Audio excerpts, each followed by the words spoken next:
What it is, what it do, how the hell are all you? With yours truly, P2of2. With me today, close motherfucking friend of mine, Capitan Token Tech. It's also Mental Health Awareness Month, so check on your friends and your loved ones. This is Season 1, Episode 2 of Part 2. Yeah, we did Part 1 on Monday, so now it's Part 2. And it's the end. The beginning was and so it begins, now it's and so it ends. And this is what we're going to do. We got that good-ass cart, got some bud, got some purple monkey balls. I ain't never smoked that strain, but we're going to see what that tastes like. That sounds delicious. Yep, anything about that perp though, I'm definitely a fan. By the way, this is Token Tech over here.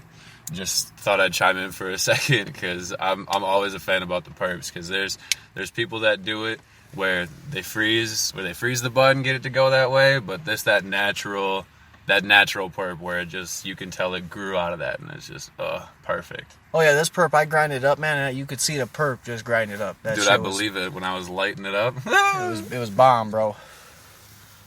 Since we're already talking on the cannabis subject, that's what we're going to get into. We're going to get into the carts, the flowers, the oils, the shatter, the crumble. Every fucking word just basically means we're all going to get high on something that's normal, like flour, or we're going to get stupid high on dabs for no fucking reason.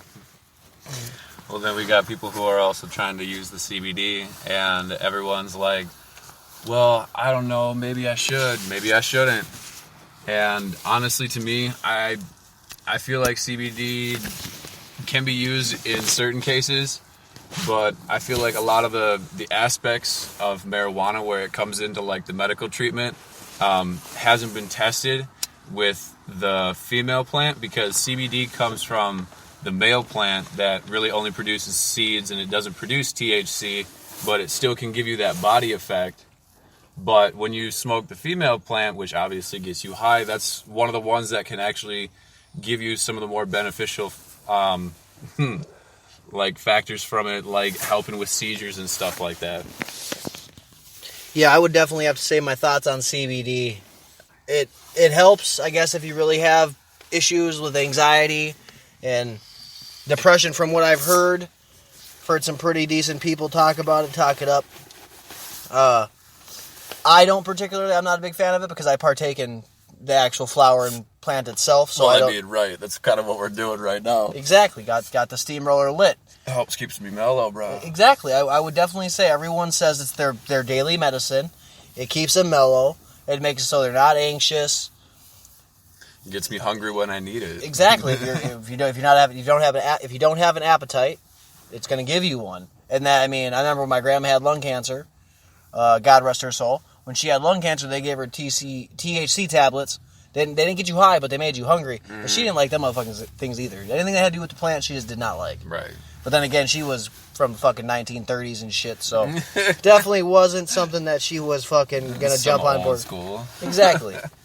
I'm pretty sure my grandpa still calls it wacky tobacco, so I'm pretty sure he's not all on the CBD strain. I know when me and my wife took a trip to Florida, did not find really good smoke down there. I'm not going to knock it. It wasn't bad, but it wasn't no strains that I can get in Minnesota. That was a fact. Yeah, there's just certain places that they don't produce some of the high THC content, and it's kind of, people just kind of mass produce on like homemade stuff, and yep. And people get used to that. And this guy came out like he didn't have a whole lot. Sold us, I think it was like an eighth. I know I paid out my ass for it. It was like $60. It was ridiculous. Ugh. But we had it. We made it last the week. But then we also picked up some CBD gummies that were like 75 milligrams a piece. Jeez. I ate them bitches up in like 2 or 3 days. They worked. But you have to eat them consecutively. Like you have when it starts to when you don't start to feel it, you got to re-up. Yeah. So it's the same thing as smoking. Doesn't last for. It's not going to last like a Xanax that's going to keep your anxiety out for 8-12 hours. Right. Wow. But, I guess I've never been that has it for 12 hours, but then I know people that also take a full spectrum, and that lasts for a certain amount of time. Yeah, I can definitely feel that though. Now I don't know how long it would last, because I know when I just smoke normal weed, the high lasts for a couple hours. I mean, generally, if I'm not topping it off. I was about to say. So yeah, as long as you're smoking like a solid bowl, I could definitely see just being able to like burn it down. I had to take a pause for a second. We lost our train of thought. We got it back, though. Token Tech was talking about consistency. Yeah, so we were just trying... So, using CBD and using, like, flower that actually has THC in it, you have to have consistency. Like, if you're gonna use the CBD to help yourself with, like, the body aches and anything like that, you have to be consistent with it. You have to use it like medicine. You got to take it daily. And sometimes, depending on how much you need, you have to take it at like higher increments. But then there are some illnesses and things. Obviously, like there's even people who with epilepsy that have used female flower to help themselves be able to calm them. Yep. Like even when they're in the middle of an episode. It's true. I've seen it. But they have to be able to be consistent with it. Yep. And if they go too much, they could build up a tolerance to that level, so then they'd have to increase their level. Yeah, it's like that with any more drug. than what they have. Exactly. I mean, as long as you stay consistent, you can manage anything. No, I'm not saying anything. Sorry, it's not a cure-all. Don't berate me for it, everybody. It's okay. It's not the cure-all drug, but for the things that cannabis can help with, it has to be moderated, like anything. It's just like when you go out to drink, you have to moderate yourself. Otherwise, you're not going to have a good time. Exactly. And I would say when I was in Florida and I was doing the CBD, the gummies helped more than the droplets did. Mm-hmm. Because with the droplet, it doesn't have no numbers on it. Mind you, I got this from a little tobacco store in a fucking nursing home community in Florida. Right. So it probably wasn't the best place to buy it, but that's the guy that got my business. So, I mean, it worked. It got me through the trip, because I mean, I have issues just being out of my own area. Mind you, I never left the Midwest, so this is the first time I was out of the Midwest. Okay. I looked up on Google. I was 1,600 miles from my actual house. That shit about sent me into a panic attack. So I was happy to have the CBD sitting there. I was about to say, okay, so you were actually trying to utilize it for that anxiety. I was trying to use it for something that just would even just take the edge off of what the fuck I had to deal with down there. That's like an honest test of it, though. Yeah. I mean, seriously. And it worked, and then by the end of the trip, I would say on like day 4, it was definitely day 4 because we took a boat trip, it didn't work at all. But then again, like you said, higher increments. I wasn't watching how much I was taking of it. I just was doing what I thought was good at that time, and I was probably overdoing it. But then again, I'm pretty good at overdoing a lot of things. Well, so, I mean, okay, now that you're mentioning overdoing it, I wanna start getting into like dabs and carts, because people I've been noticing recently. There's a lot of people that have been going through some of these like 2-gram carts or like 1.5 gram carts in under a week, bro. I'm like, dude, that is dumb. Yeah. I mean, you got some of these like brand name cart companies that are coming out with like THC concentrations of like upwards of 94-95%. I've seen up as high as 99. Right. I mean, like just some of the ridiculous ones, like that rose gold we had was that like 93.5 or something like that. Yeah, I don't just remember. Finished that. It was amazing.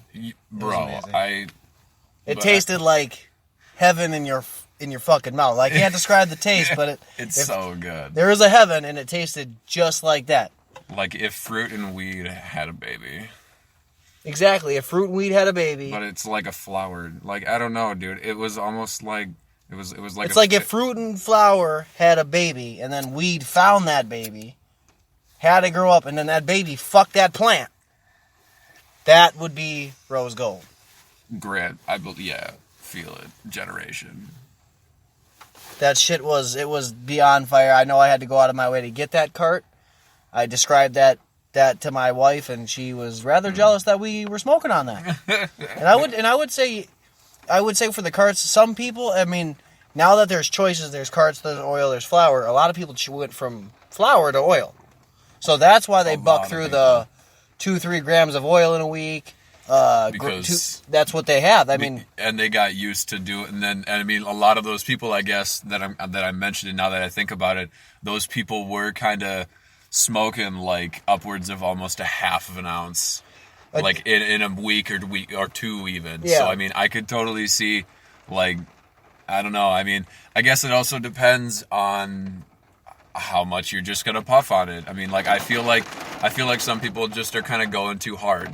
Like you just handed over your single voltage battery for me. Yeah. And I feel like that helped me manage it a whole lot more, because I was sitting there trying to mess with the variable voltage on my battery to get a bigger hit. And well, I was to see if I can get a bigger hit or a better hit, or if I can get a better taste on it. Yep. But it's not about that. It's about how you pull it.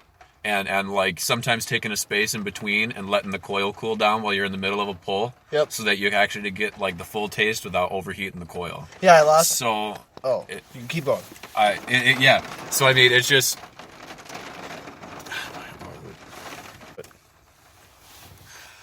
Sorry about that, y'all. Got a little distracted in the middle of my talk, but I was just trying to say how much I appreciated the fact that now I can actually work with just a fixed voltage instead of the variable voltage, because now I can actually tell when I'm getting a decent hit and like when my battery is starting to die, because when I was using the variable voltage, my battery would die quicker, obviously, when I would have it at the higher voltages, but I would still get the nice pulls off of it. Yeah.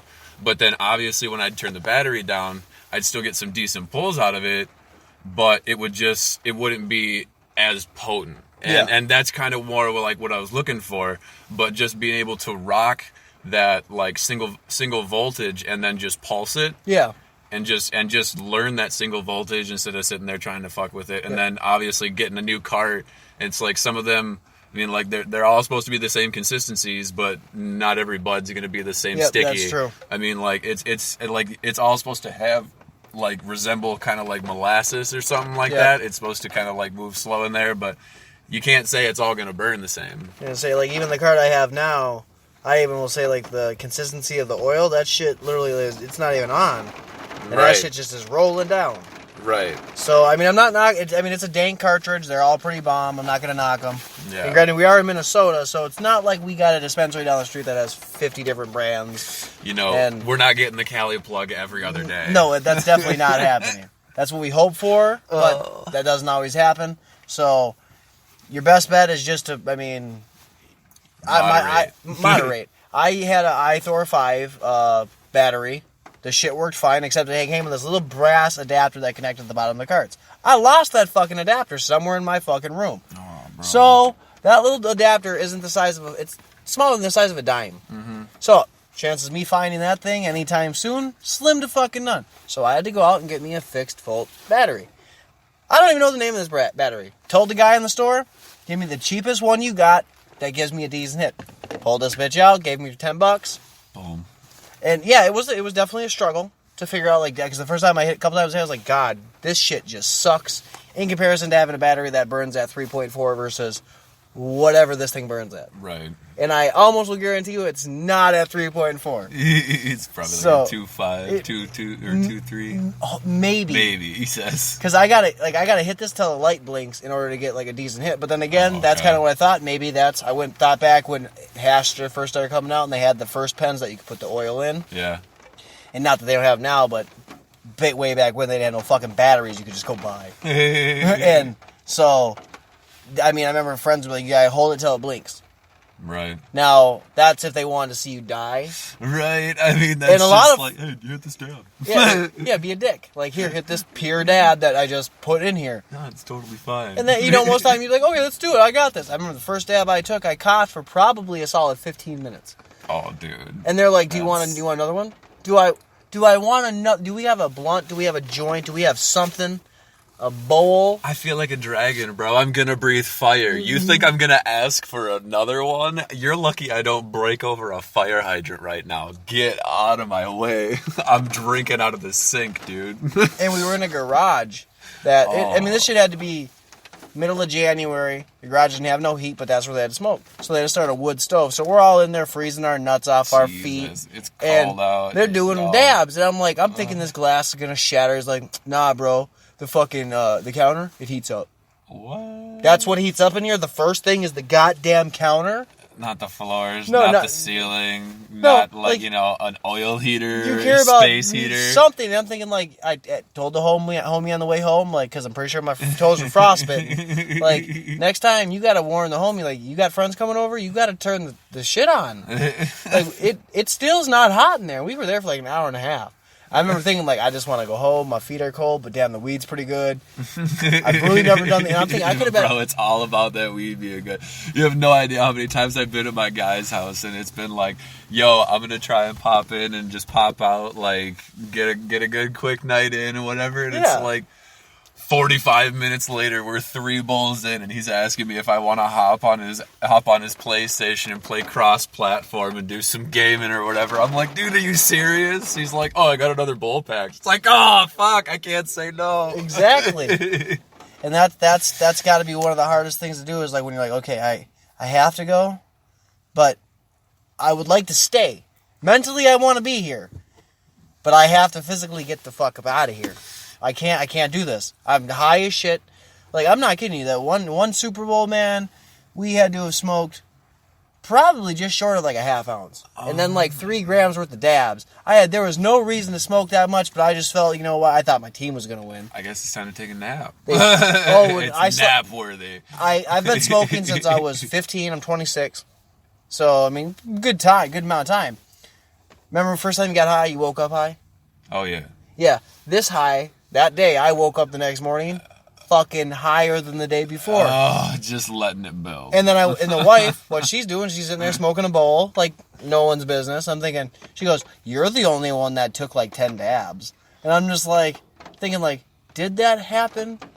And then, go start asking all the people at the party, like, yeah, you were doing dabs left and right, offering people. No one else wanted one, but you would do them. You want a dab? All right, cool, I'm going to dab. I'm going to take a dab. You want a dab? Nah, bro, I'm good. All right, cool, I'm going to dab. And that's when I pulled up the bottles that I infused with weed. No. And we only took a little shot out of each of them. Mm-hmm. And I just was like, yeah, I'm not a big drinker, so I'm just going to leave these here. And then the Grey Goose got drank, and then the Patron made its way. I mean, the Don Julio. Weed Gila. The Weed Gila made its way to you. And oh, my God. That shit was so good. That was so good. I've never gotten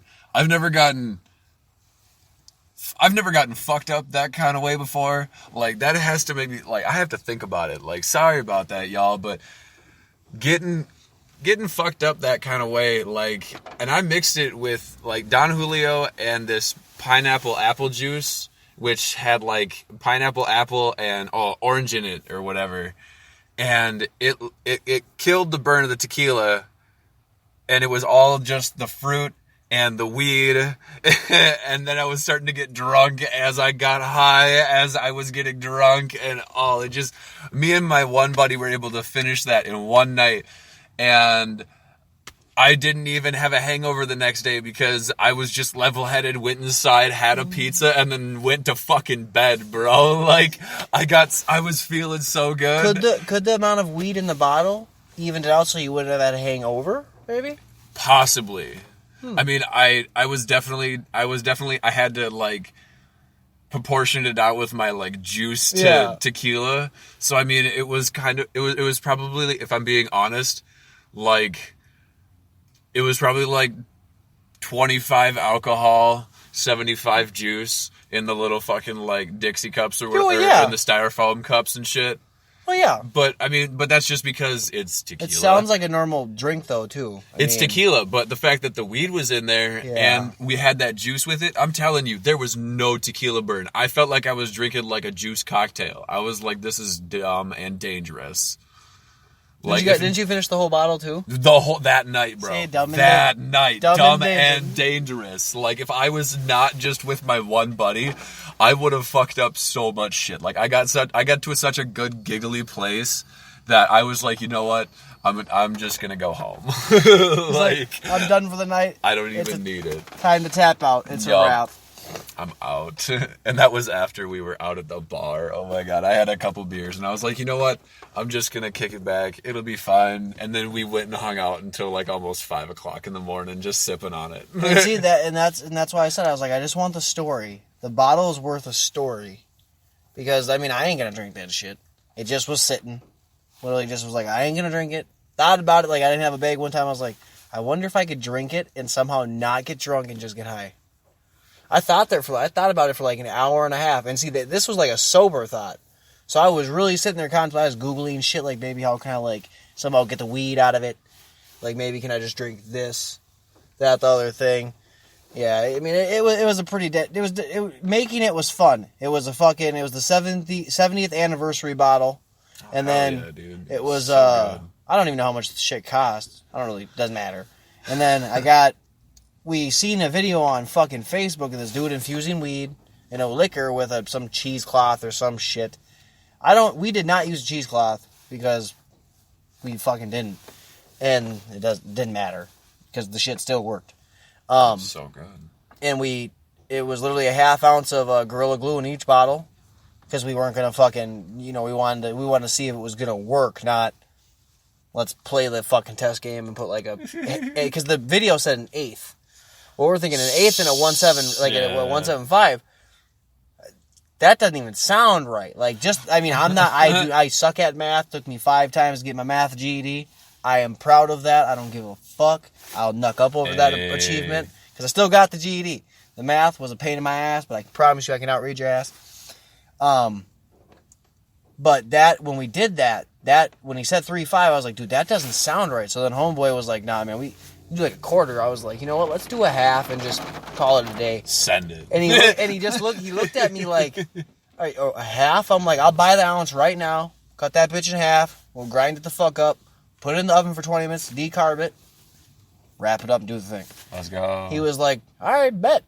And I'm pretty sure I still have a bottle of blood vodka over there, 50 cents brand, FN vodka over there, blood orange vodka. Oh boy. Sitting in the studio, or what originally was the tattoo studio. So, okay. Yeah, or it could still be. I know he was on his way to get into a shop. So it's gonna be. But I feel it. Back to the cannabis. It was. I mean, that experience that was fun. I mean, that just doing that shit. We did the fucking leaf blower. Thing, me, him, and another buddy, we did the leaf blower, smoked the whole house out. You can imagine how both women that night, both the girlfriends were not very happy with any of us because we didn't realize we were in one of the rooms and we were I think we put a towel in front of the door, but it didn't make a difference. It did. Just went through all the air ducts. I guess when you use a leaf blower in an enclosed space and you put weed in it to cook it and blow it all out. The high was fucking intense because you couldn't get out of it. You didn't have to. You could just breathe in and you getting fresh hits. And then we put our face in front of it, and it wasn't. It was an air mattress pump, is what it was. Because we went with smaller size, and when that shit shot out, it was fresh white air, and we're just like Jesus. Well, we broke down probably a solid half and did that throughout the whole house. So, I mean, if we hotboxed the Jeep. And imagine hotboxing an entire house. Like, that shit was amazing. Eyes were burning. Visine wasn't working. The Visine wasn't working. It was not. I don't know. I could feel plants growing in my tear ducts. I know. Exactly. I know when we walked out of the room, it was like How High movie, and they fucking, all the smoke and shit. Yeah. And we looked over, and the girls just looking at us like, you mother... fuckers, like, because they're trying to watch a show and just chat and hang out on their phones. Now everyone getting high. And the one girl wasn't really a big smoker. I didn't find that out until after the fact. Well, and I was like, oops. At least it's. I mean, I thought by the time it got to the living room, that'd be kind of a contact high, But then when you walk in the living room, you see their daughter's height was the only place there was no smoke. The smoke wasn't settling. That shit was just sitting. And I'll never forget that shit because that was fun. That was a really fun moment. Holy shit, bro. That we were able to do that. I mean, it was fucking expensive. It was fun. And the memory was just worth it. I mean, granted, we didn't take no pictures, didn't do no fucking videos, because I'm not like that. I'm from an era where we didn't have a camera to fucking when we were doing stupid shit. Not when we did do stupid shit, we definitely weren't recording it. Okay. So, granted, maybe now we could have. Now I think back, maybe because now I'm doing the podcast, I should have recorded this shit. I could have used it as a fucking I could have used the footage. Bro, with some of the talks we've had, I mean, we've still got plenty to talk about, but I feel like our lives are literally just sitcoms waiting to be written. You know, if I could get a sitcom about me written, or just if me just be in that motherfucker, granted, I don't think they're going to want a guy that has 2 ponytails. Yes, 2 of them motherfuckers. And that has just a random array of tattoos. Just running. I mean, granted, I'm not no Full House person. So, you know, I like the show, but if you don't really see a sitcom that has very many, I mean, show me one that has a guy that has show me one that has more than 1 tattoo. Let's start with 1. Shit. And we're going to leave out black sitcoms, because black sitcoms, the writers don't discriminate. I can't even say sitcoms, bro. Like Tyler Perry, for example, off topic, Tyler Perry, for example, puts everybody in his shows. Uh-huh. If you don't make the cut, you don't make the cut. But granted, his shows are fucking hilarious. Medea is the shit. Anyways, I mean, if you could show me one show on one TV show that has that isn't Empire, isn't Star. Granted, I don't see any tattoos in those shows either, and I just watched them tonight. Sons of Anarchy. That's not even a sitcom. Yeah, but that was a gang show though. If you're a biker gang, you better have a tattoo. I would hope so. Yeah. But that's my point. I'm like, it's not a sitcom, but I'm like, that's the only fucking, like, why am I being stupid as to, like, tattoos right now? Because I can't name one. But I'm sure there's some out there. I just can't name them. I know. Like, there's not a daily it's not show. Relevant. No. So, I mean, like, our lives, if it was a sitcom, we're definitely HBO stars. Because, I mean, there's no way they're putting us on Fox, bro.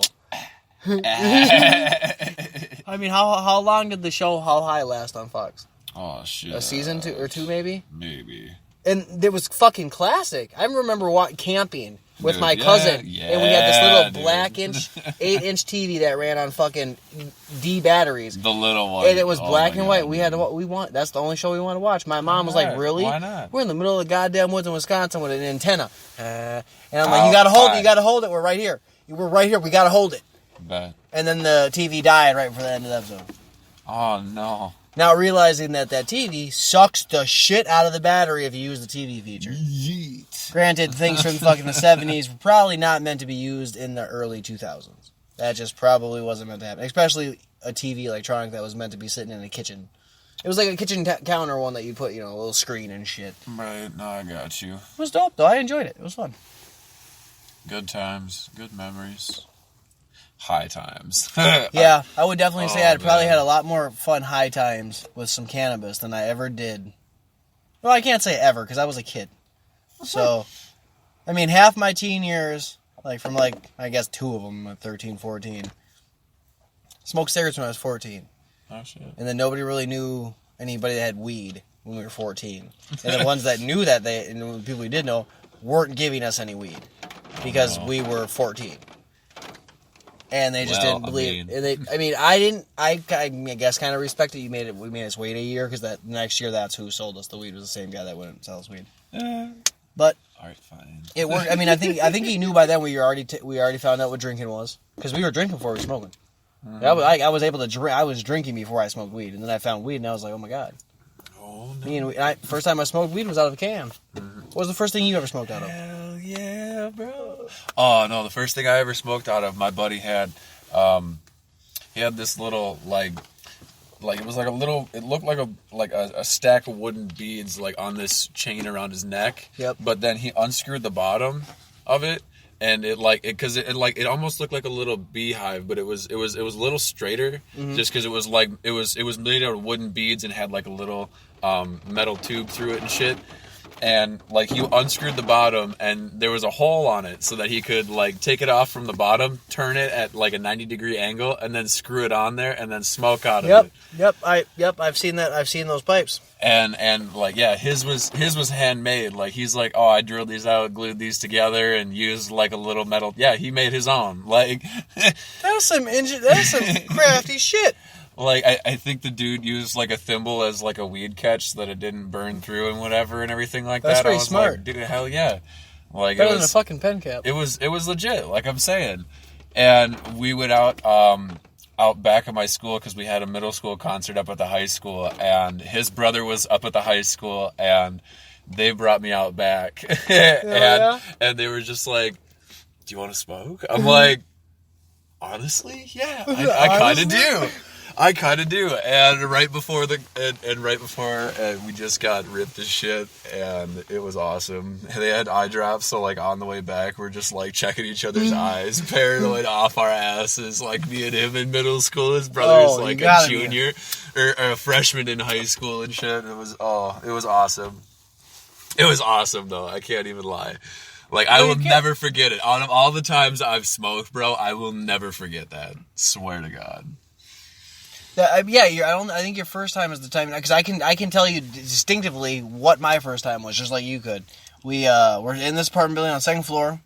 This girl we all knew and wanted to fuck just badly as shit could get weed. Except from our homeboy's older brother, he just wouldn't sell it to us because y'all are my brother's friends type bullshit. So then she was like, yo, I need a bag. So he sold her a 20 bag. And mind you, back in the day, so we got some Reggie. You got a 20 bag, that was 4 grams worth of weed for $20. Oof. Well. And it wasn't bad weed. I mean, they weren't giving us no dank. Dank was around. It just wasn't the easiest to get your hands on. You had to know the right guy. They knew the right guy. They just were assholes. And kept the good shit for them, sold the Reggie shit for other people. Which makes sense. Back in the day, you keep the good shit for yourself, sell other shit. Why not? Just like now. I don't think if I had a fucking strain that was 99% fucking THC and I had one that was 25%, I'm keeping the 99 and I'm selling the 25. We keeping it just keeping it 100. And she brought back the bag, didn't have a bowl to smoke out of because again we're only 14, 15. I think one of us was 14, I was 15. She was 15, the other dude was 15, and she worked at a Wendy's and shit, so she had a job. So when she brought back the bud, she broke it all down. I don't remember if it was seedy or like stemmy. I don't remember none of that shit because I remember being nervous as fuck. How was this gonna feel? Is my mom gonna be able to find out? I'm just thinking, what the fuck? Like, is this? Am I doing it? I shouldn't do this. Maybe I should just go upstairs because my best friend lived upstairs. He did not partake in weed because he's a little bitch. Still a little bitch. And oops. So we went down there and smoking. And we went getting ready to smoke. She broke it all down and had to find something to smoke out. So the homeboy dug in a trash can, pulled out a Diet Coke can. Ooh. And he gave it to her, and she was like, I know what to do. And she poked like 47 holes in that bitch. So no matter where the weed went, it burnt. Mm-hmm. And she said, you just got to hit it. Do not blow back into the can because you'll blow the weed out. So each one of us motherfuckers proceeded to blow back into the can and blow the goddamn bowl off. Mind you, we're sitting at a big-ass coffee table. Mm-hmm. A dining room table. This bitch was big. So all the weed just went back on the table. Some was burning up, some wasn't. Worked out. Put that shit right back on. That's why the can worked out, I guess, at that point. Well, we got practice. Got like halfway through the bag, and I don't think any of us realized how high we had been. We hadn't got up yet. So maybe it was like when you drink, when you sitting down drinking, you don't really feel that shit till you stand up. And then it's like fucking Mike Tyson punches you.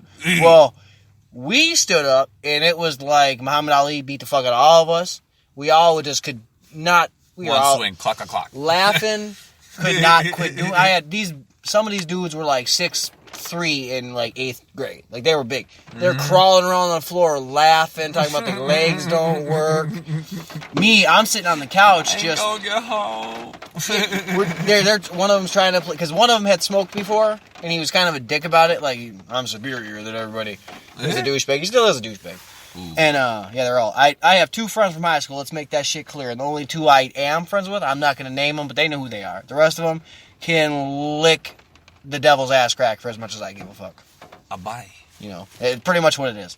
And I was sitting on the couch, and she was going around the room, because she had smoked, and she goes, that dude's always going to be a goofy high.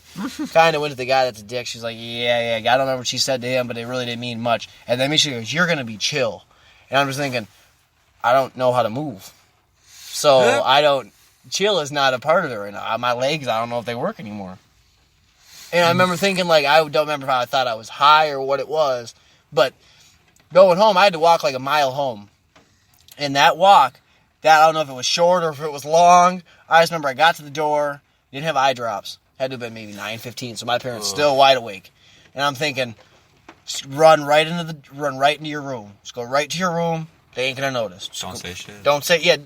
Basically everything wrong, every tip that any of your friends ever taught you, like don't do this, I did wrong. I went all the way up, I popped my head in the door, said some shit. My dad looked at me, didn't say nothing. My mom was doing something, she turned around, oh, hi, whatever.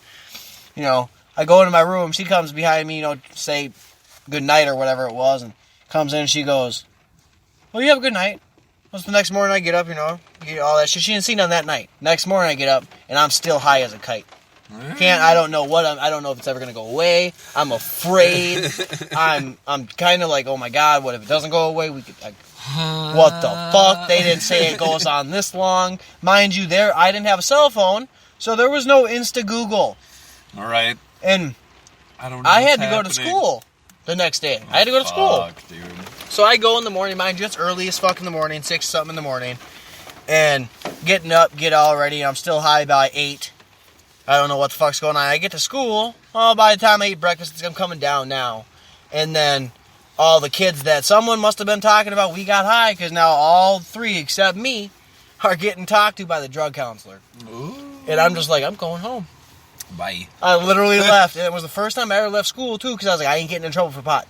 Nope. Because what happened to those 3? They got sent to treatment for that. Yeet. Bro, bye. It was a It was a 7-day treatment they had to go to. It was fucked up, but they didn't learn nothing. They still got out, smoked mad weed, still probably smoke mad weed, do other dumb shit.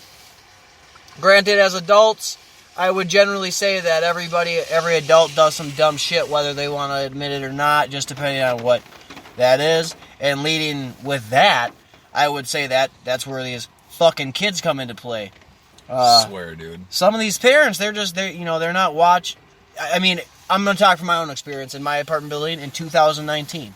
I live in a fucking megaplex. It's fucking pretty ran down piece of shit building.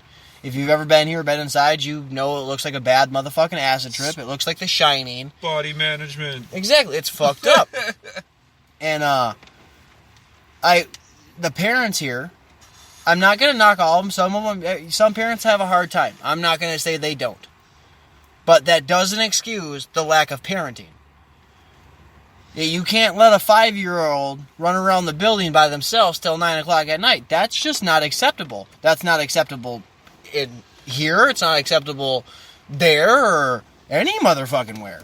People don't understand why, like, kids don't have any, like, sense of respect or just don't respect their elders and stuff like that. Well, it's because their parents are giving them all these freedoms at such a young age. I didn't have the freedom to go online and do whatever I wanted. I didn't have the freedom to go on my phone and talk to everybody and go hang out with my friends when I was even in elementary school or the beginning of middle school. I didn't have a cell phone until I was 14, just getting out of middle school. That was like right when I finished 8th grade. Yep. Was when I got my cell phone. My first cell phone came when I was in 10th grade.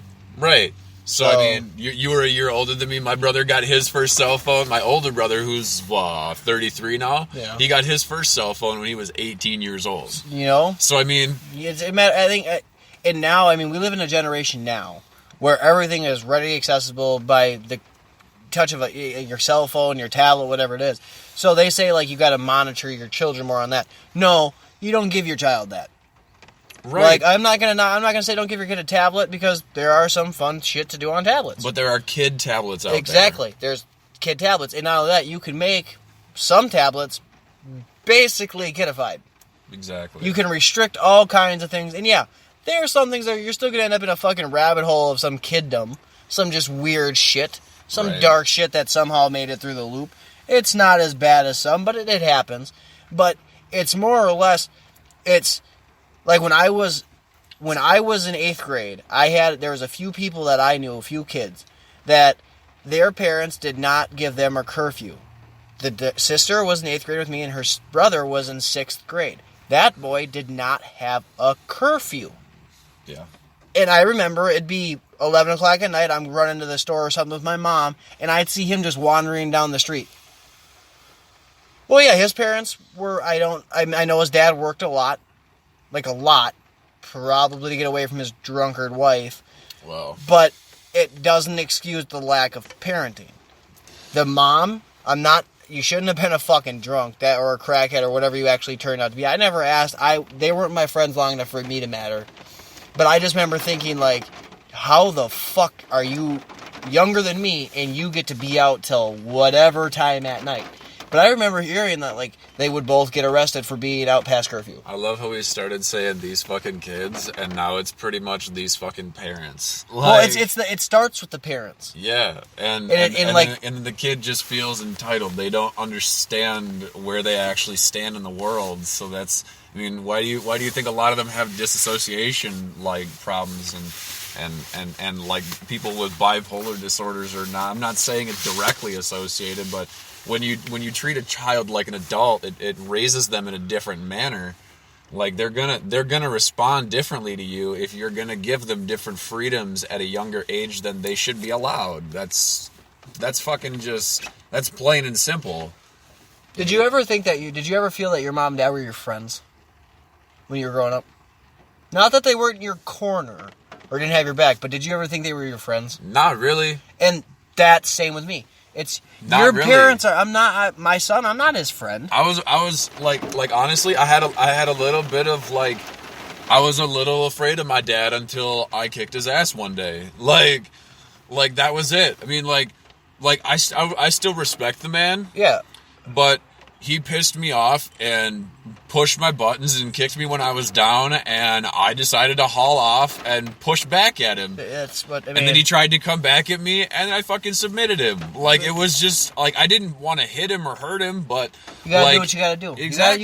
You have to stand your ground. Exactly. I'm like, don't sit there and fucking berate me because you were standing... You had a fucking bad day at work, and you're seeing something from an outside standpoint. You weren't there for the conversation. You don't know what happened in the background. Let me talk to you about it first before you just sit there and chastise me for something you can't fucking speak on. Exactly. Of course I'm going to stand my fucking ground, and then after that, it's like, yeah, I fucking respect you, and he respects me, and it's like, there's a mutual understanding, but, like, damn it, these kids didn't grow up with that fear for their father. Like, yeah, and like me, my dad, I want to say he's a 4-time felon. I'm not saying beat your children, but spank them when they're acting like little shitheads. You most definitely have to discipline. You most definitely have to discipline your child. Like, and I'm not saying you have to leave a welt on their ass. No, but you have to. But let them know. Yeah, you have to show them who's boss. But like what I was gonna say is like going to like how you said you and your dad tussled. Like me and my dad, he's a 4-time felon. He's always been institutionalized as long as I've remembered. The man just does antisocial as fuck. Doesn't talk much. This, that, the other. But when he drink, he would talk shit. Yeah. I mean, I'm assuming talks the shit that he wanted to talk when he didn't want to say it. Yep. And I love my dad to death. He's one of my heroes. But one day I was in the house and he came home and he was on some type of same shit. But this particular day, he decided to have a drink or two with his coworkers. Mm-hmm. Well, he got into it. We were arguing. I had a friend in the house. Well, he was like, your friend needs to leave, and I'm 18. I'm like, my friend ain't going nowhere. If I pay you rent, get the fuck out of my room. Like, you sit down. So my friend, him like, yo, sit down. My dad's like, get up. I'm like, sit down. My friend's getting up, sitting down, getting up, sitting down, getting up, sitting down. I'm thinking, who the fuck, man? You need to listen to me. You're my friend. Bro, fuck what he's talking about. So then my dad went in the kitchen talking shit. So me and my infinite wisdom, I follow behind him because I don't take that fuck shit. I don't want you talking under your breath about me. Ooh, I hate that. So I went in there, I was like, what'd you say? And he turned around, he had this little fucking pocket knife in his hand. So I reached in the drawer and I pulled out this fucking 12-inch carving knife that my mom uses on turkey. Mm-hmm. And I was like, what you want to do, man? What do you want? What we want to talk about it? You want to do this? I was like, because either way, it don't end good for you. You're 4 or 5 drinks into it. I'm fresh, and like even if you do cut me, I'm gonna survive. Your shit isn't as big as mine. Like I'm already analyzing the situation, and then my mom and my sister walk in, and they're what the fuck is going on? All that shit. And so me and my homie, we skip Dodge, and that's really just the end of that one. But I remember that shit vividly. Like, and my dad after that one, like the next day, I don't know if he was had an epiphany, whatever it was, but he came to the realization that, like, you done fucked up. You know, like, you don't do that shit. Like, don't square up. Like, there's no reason. Exactly. And, like, he wasn't the disciplinarian. So I would definitely say, like, it definitely comes with the kids. Like, if you're disciplined, if you, like, and that's the thing is, I'm not saying that you don't respect elders. Like, I'm not saying you don't respect a grandma walking down the street, 'cause she ain't never done nothing to you. Right. Not that there's not people that'll fuck with her or do something to her, but I would generally say that you don't have, like, I can speak from experience. I know there's kids out there that do not respect their parents for anything. I know there's kids out there that beat the fuck out of their moms and dads over the dumbest shit. Because you ain't getting this, or they ain't gonna buy you that, or this, that, the other thing. And then there's other kids that'll throw a fucking temper tantrum, or this, that, or the other. Like, is that really where you want to go with this? And then it's myself personally, like, when we were kids, I remember when I was like, I think it was like first or second grade, one of the teachers pulled my mom aside and was like, we believe that your son has ADHD. I did have ADHD. Right. I went to the doctors. I was not diagnosed with it. So they weren't going to give me Adderall or Ritalin. Mind you, half the class in that school was on Adderall or Ritalin. Right. Some didn't need it, some did.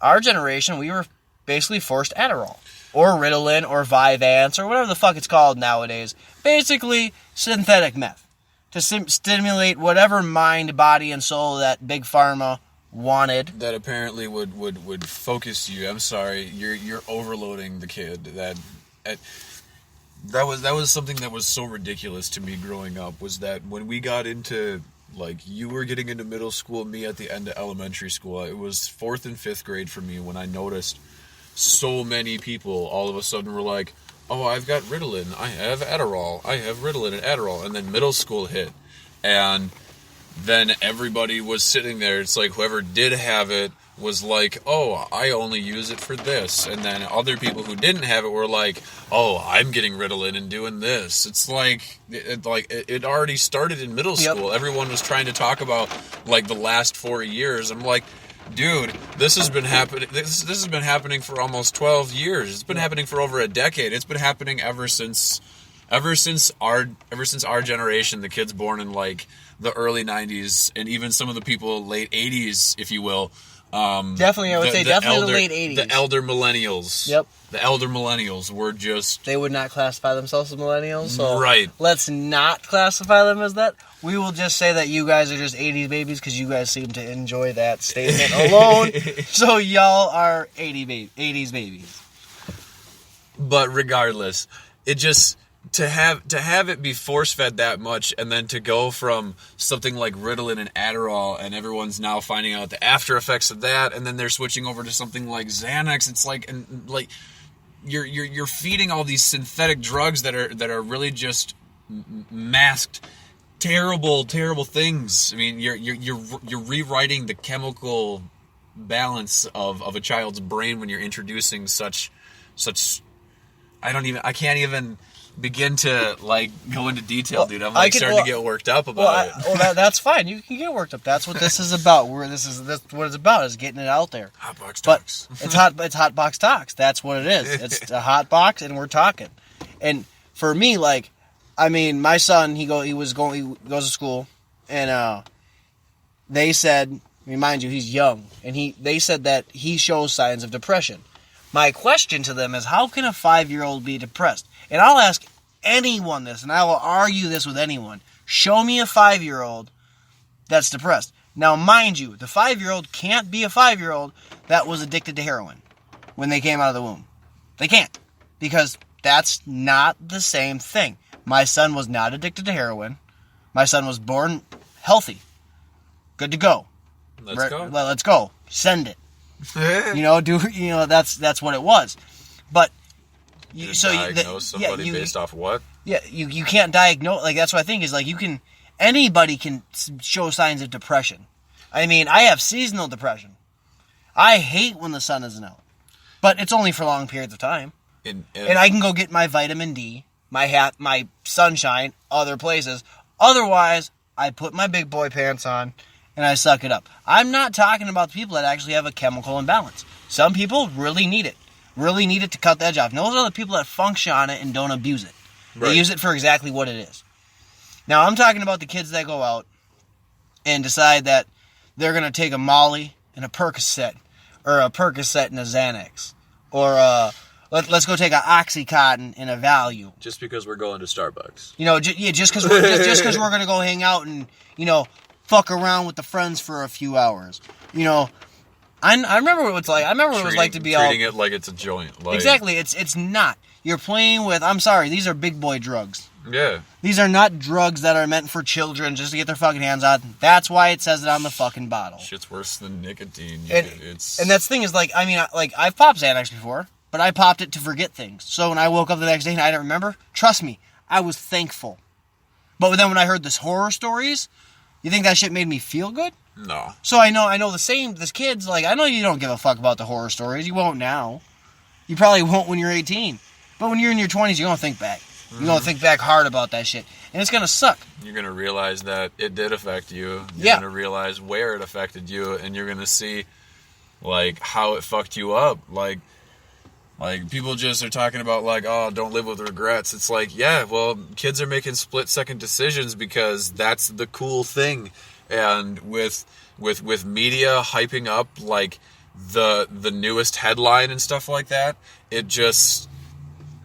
It's terrible. It's allowing kids to have access to things that they shouldn't even be aware of. Like, you don't understand how mad I was at my brother and his now ex-wife because their two boys came up to me when they were 11 years old talking about this fucking video they were watching on YouTube, and somehow meth got brought into the conversation and sex and cocaine. I'm like... These 11-year-old boys are sitting here watching a fucking cartoon video on YouTube talking about that shit. I'm like, I'm sorry. They might as well be watching Robot Chicken. Yeah. Like, that's even too much for kids that age. I'm sorry. People try to say, oh, it's the parents' discretion. That's bullshit. You can't expose them to adult situations when they're children. And see, me, like, what I would say to that is, like, myself personally, I think every situation is different. I would say, like, I would like some kids, like I've seen some kids watch horror movies, like we've talked about this, young kids that watch horror movies. But in a lot of Jason movies, I would say, yeah, there's a couple sex scenes, but normally they're going to die during that sex. Right. So it kind of, to me, that blurs the line, because I'm not going to tell the kid what my person, what they're doing. But like sex ed is fine. Yeah. But if you're talking about doing some, like, cocaine fisting with a fucking hamster or some shit like that. Yeah, see, that's too much. And that's the rabbit hole I'm talking about. Even, like, that's why, like, the restricted mode, you really got to pay attention to what the fuck is going on. Because some of the content still gets filtered, doesn't get filtered enough. And that's because it might not hit their terms for restriction. Right. So I know, like, I seen a video of, like, you can't watch it if it's restricted on. Let's use Pennywise as an example. Can't you watch certain videos of Pennywise if it's not restricted? But there are videos of someone else with the movie playing in the background with the full video, so you can watch the full video as that guy and another actor. I'm not gonna say actor, some other person is dressed up, and it literally title says Pennywise after movie kills friend. Mm-hmm. Well, they're gonna interact somewhere in the end of that thing. Is that character, that clown costume, is gonna kill whoever else is in the room. Right. So that shit sets off my sensors because I'm just like, fuck. But once they've seen it, you can't have you unsee it. Right. So the most I can tell you to do is it's not real. That shit did not happen. And I can prove it didn't happen. Why? Because I got Google Insta fingers. I can look up whatever the fuck I want, how I want. It's not real. I mean, that's... And that's like what I told my son when he first... Because we went trick-or-treating, and some kid, I don't know why the parent let him do it, but they were dressed as Chucky. Full outfit. Pullover mask, out the t-shirt, the shoes. This kid was maybe 3 or 3.5. Yeah. And they loved Chucky. Spoke just like fucking Chucky. I don't know why, they just knew how to do that shit. I guess they watched it a lot. Well, my kid fell in love with fucking Chucky. Mm-hmm. Well, most I can tell you is that he's a doll. He ain't real. And in most of the movies, he gets fucked up beyond repair a lot. Uh-huh. And then somehow he comes back. And he gets fucked up again beyond repair, and then comes back, and gets fucked up again. And it's just, I mean, now it's like, what, we're on like 8, Chucky, the 8th movie or something. Like it's so many now. It's kind of played itself out. But it's definitely, I would definitely say you're right. It has to be, everything has to be monitored. And that's why they say, like, kids nowadays should go outside versus be on the phone or on the computer.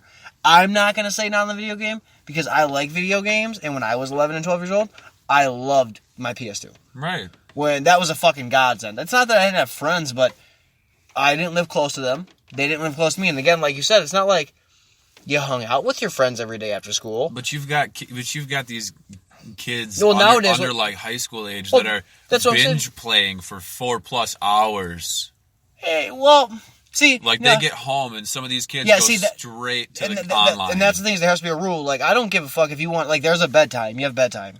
Right. So if you can manage to squeeze your 4 hours in there from the time you get home at 3 or 4 o'clock in the afternoon, at least in Minnesota. That's when elementary, middle school kids come home. Maybe like maybe I think it's like maybe 3:15 is when the middle school comes home. But either way, if you can fit your 4 hours in, you still gotta get your homework done. If you gotta get, if that's your day to shower, if you don't shower every day, I personally shower every day. Some people don't. And that's if they don't have like a sport activity. And that's the thing. If you don't have something going on, if you can still manage to squeeze your time in, you go for it. That's your time. But if you still have homework, you still got to eat dinner, you still got to do whatever chores that if that's taking out the trash, doing the dishes, cleaning up the counter, whatever, you still got to do that. But that's why that's where there's rules. I'm talking about, I know there's 14-year-olds that have no rules. Literally, bro. And I mean, I'm talking about, in my building, there is a mass amount of children that are watched by 14-year-olds that you can tell don't want to watch 30 fucking kids. I have a hard time watching one. I don't know how you could watch 5 or 10 or 50. Daycares can't do it, you know. Like no. there has to be so many teachers per one fucking group of children. So if there's 20 kids, you better believe there's probably 3 or 4 teachers in that bitch for all of them kids. Right. So there might be one lead one, but there's always help. Mm-hmm. And that's where I just think, like with this kids, it's like kids watching kids, and then it ends up with kids having kids, and that's where I think it's fucked up. And I'm not saying you can't have sex. I was having sex before I should have, long before my dumb ass should have. Yeah, dude. And exactly, it's not something I'm gonna go tell the fucking world, like, you should just go and do it because it's fucking amazing. I wasn't raw dogging. No. That's for goddamn sure. No. I was so afraid that a condom would break. I was terrified beyond belief that what if the shit breaks and you get pregnant? Oh my God, because I don't believe in abortion. Mm-hmm. I just can't do it. I've never really thought about adoption. I'm not going to knock it. People do what they got to do, but it's not something I ever thought of. So when I was young and I was smashing, I always went right after I got done hitting it. Well, not right after, because that would be fucking insensitive. I'm not a cuddler, so they didn't get no cuddles. That happened. I got up, put my pants on, took the rubber off, normally threw it in a trash can. Sometimes it had to be in the kitchen, so if the parents seen it, I'd hold no bar that shit. Pretty gangster back in the day. I enjoyed it. Drop it by. You know, you have to do what you got to do. And I remember, like, I never had any scares. I was always proud of myself, and I never got an STD. I always went to the doctors after the day after, 2 days after. Yup. I could get in a minute clinic, whatever it was, get tested, see if I had anything. I never popped up with anything. And some of the partners I had did end up with things. Well, I didn't fuck them again because I'm not playing in something that's been, in my eyes, tainted. Mm-hmm. I'm not saying that if you had gonorrhea or chlamydia that you're tainted, but I'm not going to fuck you if you did. Right. It's my personal opinion. I'm not going to take the risk. It's my preference, and I know there's something, like, I know if you don't take care of chlamydia fast enough, it will literally start to destroy your body, just like syphilis. Right. Just like any of the diseases will. It'll fuck your insides up. That's why they're a disease. And, I mean, like you were telling me last time we hung out that at Coachella, like you said, 17,000 people came back with herpes? Yeah, 17,000. I've told like 5 people that story, and they look at me like, that's a fucking lie. It's not. It's fucking not. No, you can Google it. They were there and started showing symptoms, and medics arrived, and they had totaled 17,000 roughly people who had been diagnosed with herpes. And see, I'm not going to say that it's just young kids that end up with sexual transmission. No, it was adults. Like, anyone ranging from like fucking 40s all the way down to legal, bro. Yeah, like, see, it was everybody at Coachella. 17,000. That's a lot. That's a lot. That's more than a lot. That's fucking massive. And then, but like, I mean, like when you, I think all the kids out there, like, I know there's a lot of kids that have kids that have kids, 15 years old, you're a kid to me. At 15, I was a fucking kid. I didn't know shit. And I know there's going to be adults that tell their kids, at 15, you don't know shit. Your 15-year-old don't want to hear that bullshit at all. Because what do they know? They know their world. They know the ins and outs of their world. Right. That's what you don't know it as the parent. You remember the ins and outs of your old world, but it's not the same. Mm-hmm. And I just think, like, myself personally, I know a couple younger kids that got some older girls pregnant. Like, I'm talking, like, boy 15, girl 19. Mm-hmm. And I just think, what would the 19-year-old, if that was a boy, we would be yelling rape from the motherfucking mountains. That is the goddamn truth. If anybody tries to argue that, they are literally stupid. I don't give a fuck. I'm not arguing it. That's fact. Don't at me. Lick my ass. Suck my dick. Whatever. Your opinion does not matter on that, nor do your bullshit facts. But as a girl, it doesn't get the same flack. A guy's like, well, I got to fuck this 19-year-old. Now, you're 15, and she's 19, and she's fucking pregnant. Mm-hmm. Your life is over before that bitch began. Right. You weren't able to buy cigarettes. Now you're not able to buy cigarettes in Minnesota at Walgreens or Walmart till you're 21. So you ain't buying cigarettes there for a while. And I guarantee you more stores are going to jump on that trend. Oh, that is going to spin like fire. I give it. Minnesota's one of the biggest states pushing for like tobacco sales to be like banned. They're trying so hard. And the thing is, they'll never be able to ban tobacco products. Menthol, they'll probably be able to get rid of menthol. I don't know why they're coming after you guys so hard. I know there's different health issues.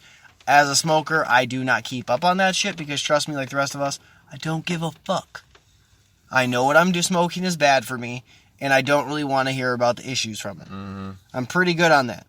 So I understand it's not okay. Like, I know now in Minneapolis, you cannot buy menthols. Yeah. Well, you're just gonna make people drive up to Fridley to drive down to Richfield.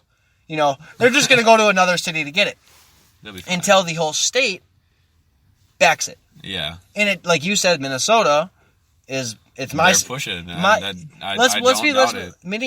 is a piggyback state until coming up recently. I'm gonna sidetrack here a little bit. Minnesota now is starting to turn more into a Trump state. Mm-hmm. People are starting to like Trump here. Why? Because not all of what he does is bad.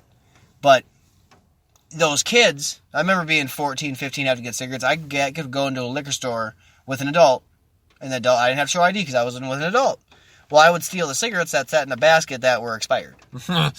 Whether they were GPCs, Doors. That's some old shit. Yeah, but you know what? They were cigarettes, and I didn't have to ask someone to get them for me. But now, if I wanted to get cigarettes, I had to pay the cost of cigarettes, which, mind you, when I started, they were $5 a pack. Mm-hmm. I had to pay the $5 plus $5 the person getting them.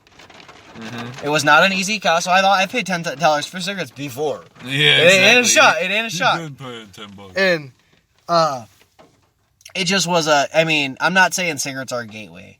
Because I don't believe that. I don't believe weed is a gateway. I just think, like you said, if there's no discipline, there's no rules, what are you leaving your child with except freedom to do whatever they want, but they're not old enough to do whatever they want? They feel like they can decide. And that's the problem. You can make a decision about what you want to eat for dinner at 14. Right. Doesn't mean you're going to get it, but you can sure make your fucking decision. Why? I'm sorry to say, but as a youth, your decision does not fucking matter. Not to an adult in the world. Unless that decision is somehow going to better your situation, or somehow help you down the line. That's the only way an actual adult is going to let that shit fly. Mm-hmm. Like, your parents don't let you go sit down with the gangs. So, you know what I'm saying? They wouldn't let you if they knew that's what you were doing. And that's what I'm saying. If that's what you're doing, they're damn sure not going to be happy about it. Not that they can stop you, because parents can't be on their kids 24/7. So you hope that you instill in them, while they're in elementary school, while they're growing up, that the things that are good, bad, and the ugly. And that's why, like we've talked before, like when it gets down to like a sex ed thing, like you really got, like myself, like I remember the teachers in my school, man, they made STDs sound like a life sentence. Dead ass. Even if you could take a medicine and get rid of it, that was a life sentence. Did not make a difference. I know this might be a little TMI, but I had an ingrown hair like up near the fucking side of my thigh and shit, like up under like my belt line, and I was like, oh my god, just freaking out and shit. I would go up to my mom and I was like, Mom, I think I have herpes, and she's like, have you had sex? I'm like, no, but I don't know. I'm scared. It looks like, and then she looks at me and she's like, all right, fine, we'll take you to the doctor. And the doctor laughs at me because he takes his little pick and whatever and like just breaks the skin, pulls the hair out, and he was like, you had an ingrown hair. You're fine. Go home. I'm like, oh my God, are you serious? I had one of those moments where it was just like, dude, I could see the light of day. I'm appreciating the breeze, looking up at the birds, like, oh man, it's such a beautiful world out here. Because I'm herpes free. Because I'm herpes free. And it was just an ingrown hair. And I just remember they used to instill, like, even getting pregnant. Like, I remember I had a teacher, her name was Miss Olson. I don't know where she's at now, but she was a dime piece when we were in 5th grade. You'll never get out of debt if you have a child. I'll be honest, she was one of the only women alive in this world that'd be pregnant. Ted, I would have smashed the shit out of it. She was bomb. And after she had the baby, she was bomb. Like, she was banging from 9 to 9. And being in 5th grade, like, you ain't controlling no boner. Nope, it controls you. It is what it is, you know. And so I'm sure she's seen a lot of that in her teaching career. But I remember she just made it sound like not that being a parent was a bad thing, but all the things that led up to it. Like, she told you the cost of Similac at the time, that never sleeping, the not being able to hang out with your friends, even if your friends say they're going to hang out with you, that kind of shit. Because guess what, life moves on, and because you're a parent, not that your life stops, but it does go on pause. You can't be out there partying 24/7 and try to raise a child. That shit doesn't work. Nope. And no matter how hard you wanted to, or you want to convince someone that it works, it doesn't. And and if someone buys it, I want some of that Kool-Aid. I want some of that weed. If it's cocaine, let me get some. Because if they're buying that bullshit, I got a bridge in Minnesota that I can sell them. Some oceanfront property. Like, I got that.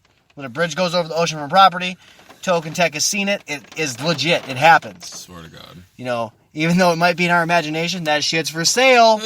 I'm promising you, I will give it up. But that, I mean, I want to use personal examples, but I can't because just out of respect and love, I just can't. And it's just, there's some things I just think, like, if you would have taken the time, or, you know, myself personally, like, we used to make fun of, like, girls that, like, I'm not saying if you're, I don't want to say player or hoe, that type of thing, because girls, you want to get around, that's your personal choice. Guys, you want to do the same thing, choose it. Be safe about it. Hope you don't end up with something. If you do, yeet. Yeah, basically yeet. Take care of it. I don't, and if it's herpes, you're stuck with it for life. People might tell you that shit doesn't last forever. It does. So hopefully the zosters don't get your taint. I don't know what else to tell you about that.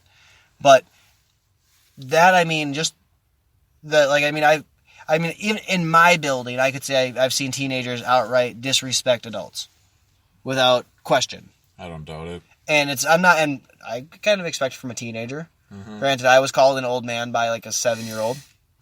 That shit hurt. It hit home. I'm 26. What you mean, old man? Like, I mean, mind you, I was in a robe and slippers and shit. It didn't help. My hair was not in ponytails. It wasn't slicked back. That shit was flying up like I was Albert Einstein. It didn't look legit. And I'm just like, all right, dude, fuck you. Like, I told a 7-year-old he could go fuck himself. I took that shit to heart. Like, you are a dick. Go to school. And, I hate that. Little kids. And mind you, I found out later that day that kid skipped school because the community service officer was chasing him around the building. It was kind of funny.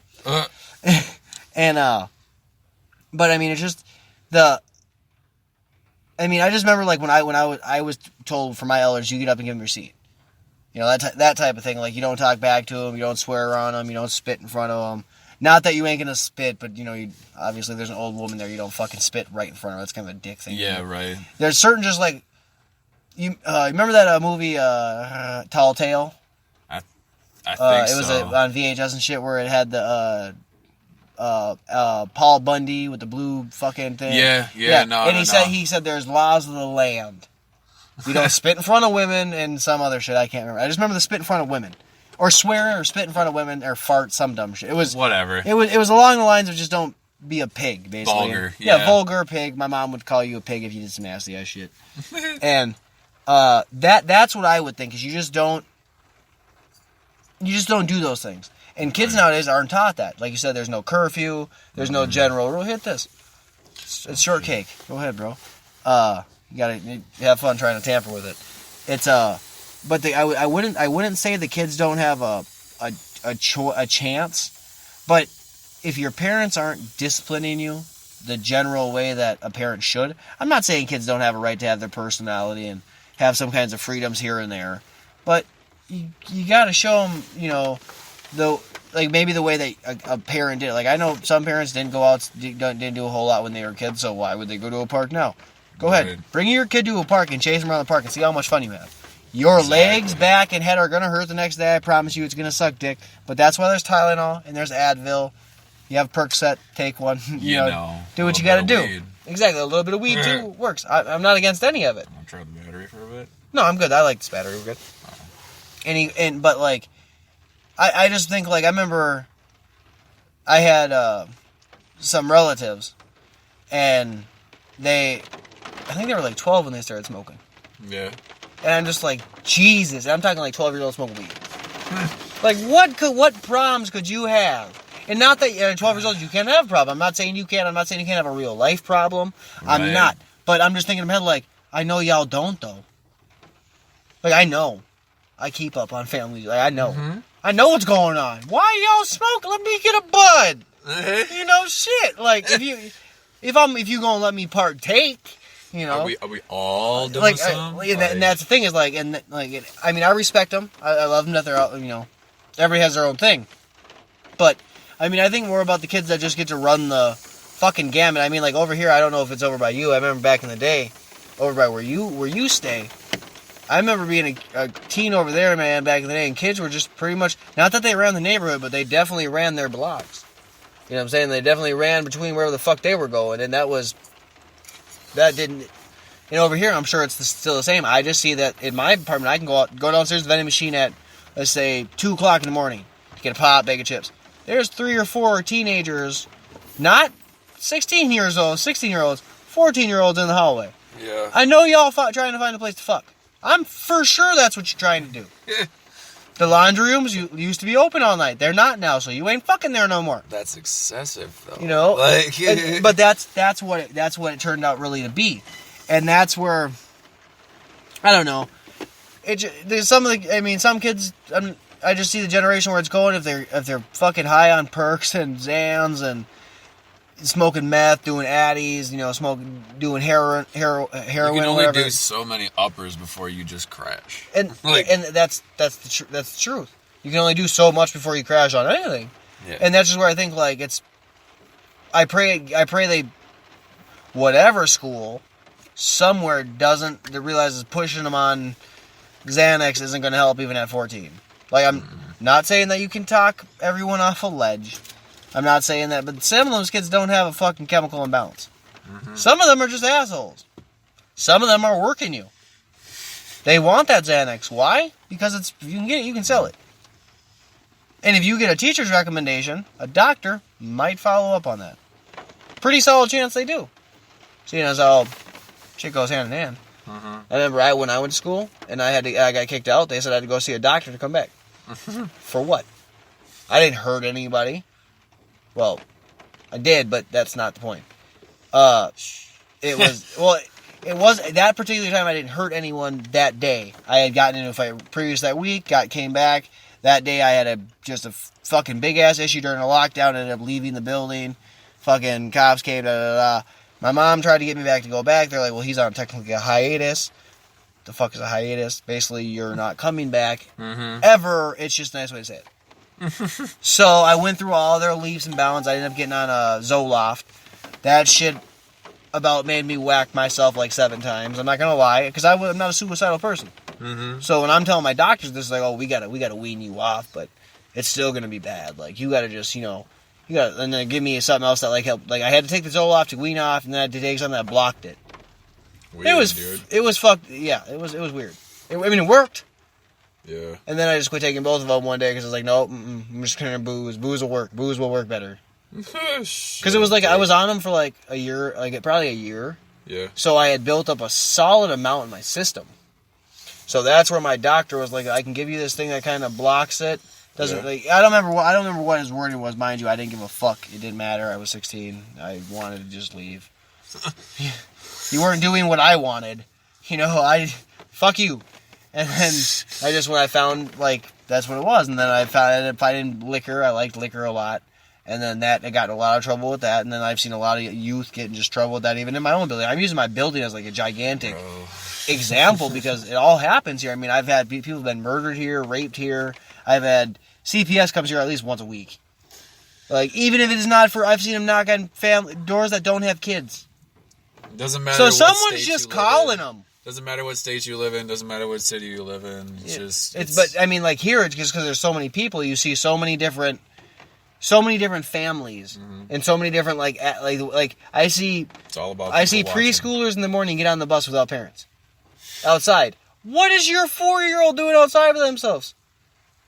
What's your like? And then I know the school. I got a letter from the school that said I had to be outside with my kid to get him on the bus until I think it was like 3rd grade, and then it's a choice.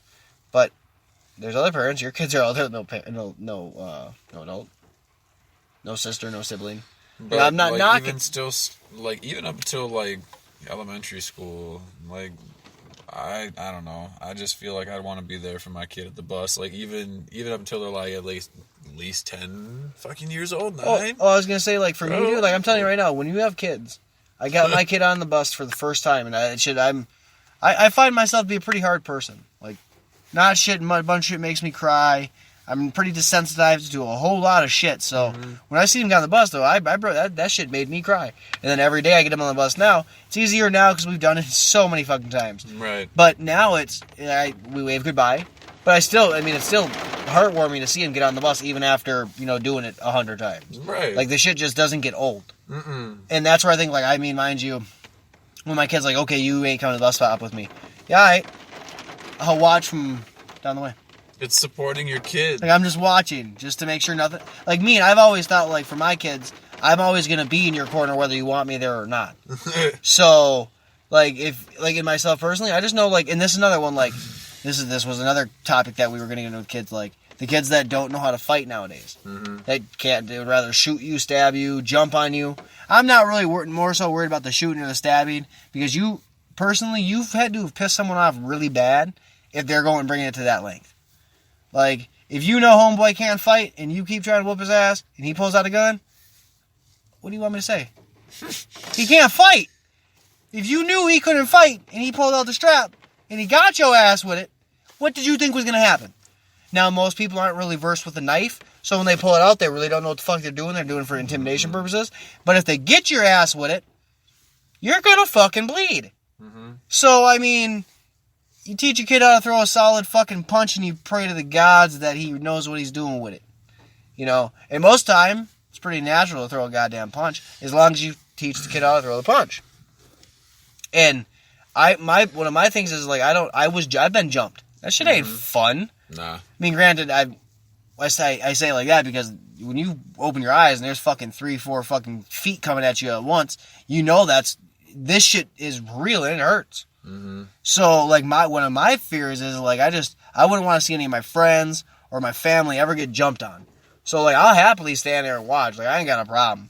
Like, I'll happily get into that shit, go toe-to-toe, I don't give a fuck. We can be fighting midgets to giants.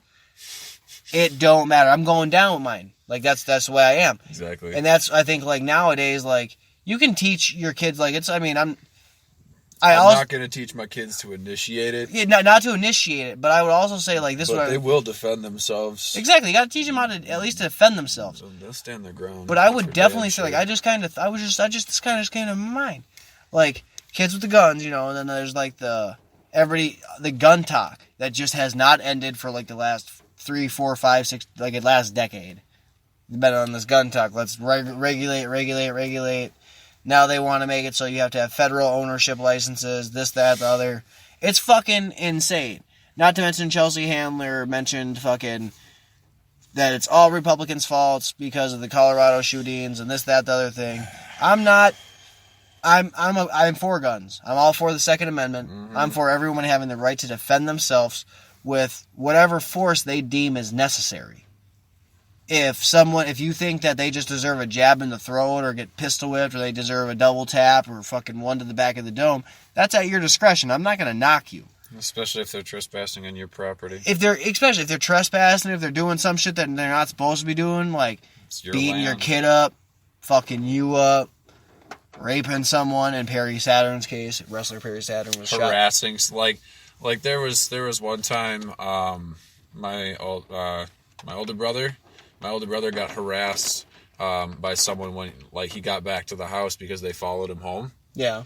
And my dad just called the cops right away, and they ushered him away. There was no discussion. The cops just rolled up behind him, whoop whoop, and they drove off. Yeah, that's because you need to leave. You can't follow someone home. It's like, no, fuck that. Like he's on his property. Are you gonna pull up in the driveway or just keep sitting there harassing him? Like, go away. And that's really. I mean, you just have to make that call, that judgment call, the idea of like what. And I think it's what anybody thinks is best. Like, I'm not going to tell you how to raise your child because I'm not you. I'm not in your position. But I do believe that you need to raise them to be the best possible human being they can be for themselves and for the community. Now, I mean, I don't got a problem with thugs. Shit, they regulate. Mm-hmm. You know, if you want to be a fucking criminal and you want to run the system, you gonna deal with thugs. Mm-hmm. They're gonna regulate your ass if you ain't about it. That's what it is. But it's just stay 100. And exactly, everybody got to stay 100. And nowadays, people ain't about that shit. Not about it, but not being about it, but it's not like that. People are fake, man. Fake became a trend sometime back when skinny jeans came in, I guess, man. Because honest to God, that's what's happening. That's how I see it. Baggy jeans went away and skinny jeans came in. Now, mind you, I'm from an era where I wore baggy ass pants. I wore the big ass tall tees. I wore the Air Forces. I rocked the Jordans. I rocked that shit. I did all but wear a motherfucking do-rag. Hey. Did do that a few times too, though. Ain't gonna knock that. I had the wave cap too. If I could get braids now, I probably would because I've always thought they were dope. I always thought they were cool. I didn't give a fuck. I've always thought they were dope. And I just think, if you're gonna have children, you can't just become their buddy. They're not your friend. It's your kid. Nah. At the end of the day, you're raising someone that's supposed after you die, they're going to be here. Mm-hmm. So if you're not around to still be their friend, if you're not around to still carry their hand through the waves of life, what are you doing? You know what I'm saying? Like, so that's where I think we just have to, not as people, but I mean, I don't believe it takes a village. I used to think that. I don't think that shit no more. It does not. It does when your kid's a teenager. You hope that they find a village that those people are solid. I mean, I definitely would think if I could go back in my teenage years, I'd probably still do some of the violent, vicious shit that I did. Teach them that they're going to come into relationships, not actual relationships like boyfriend and girlfriend, but they're going to meet people along the way in their life, and that they're meant to meet them and then to move on, because sometimes you outgrow the people that you're staying with. Exactly. And it's okay to let go of those people because they're okay with being where they're at, and you want to be in a different place. And if y'all can't be on mutual ground about it, then it's time to step away. The best way it was ever said was Eminem and 8 Mile. When Eminem said, "We sitting here talking about the same shit every day, and we ain't doing nothing about it." And that's when he was trying to, when he started to get into the idea, I want to do this rap shit. Right. And I'm not saying everybody can go do this rap shit. Not saying you can't, but if you want to give it a shot, go for it. But, I mean, I just think, like... But you can't do the same shit and expect different results. Exactly. You can't... In hanging out with people that are, like they would say now, there's memes that say, surround yourself with people that are I guess, like-minded.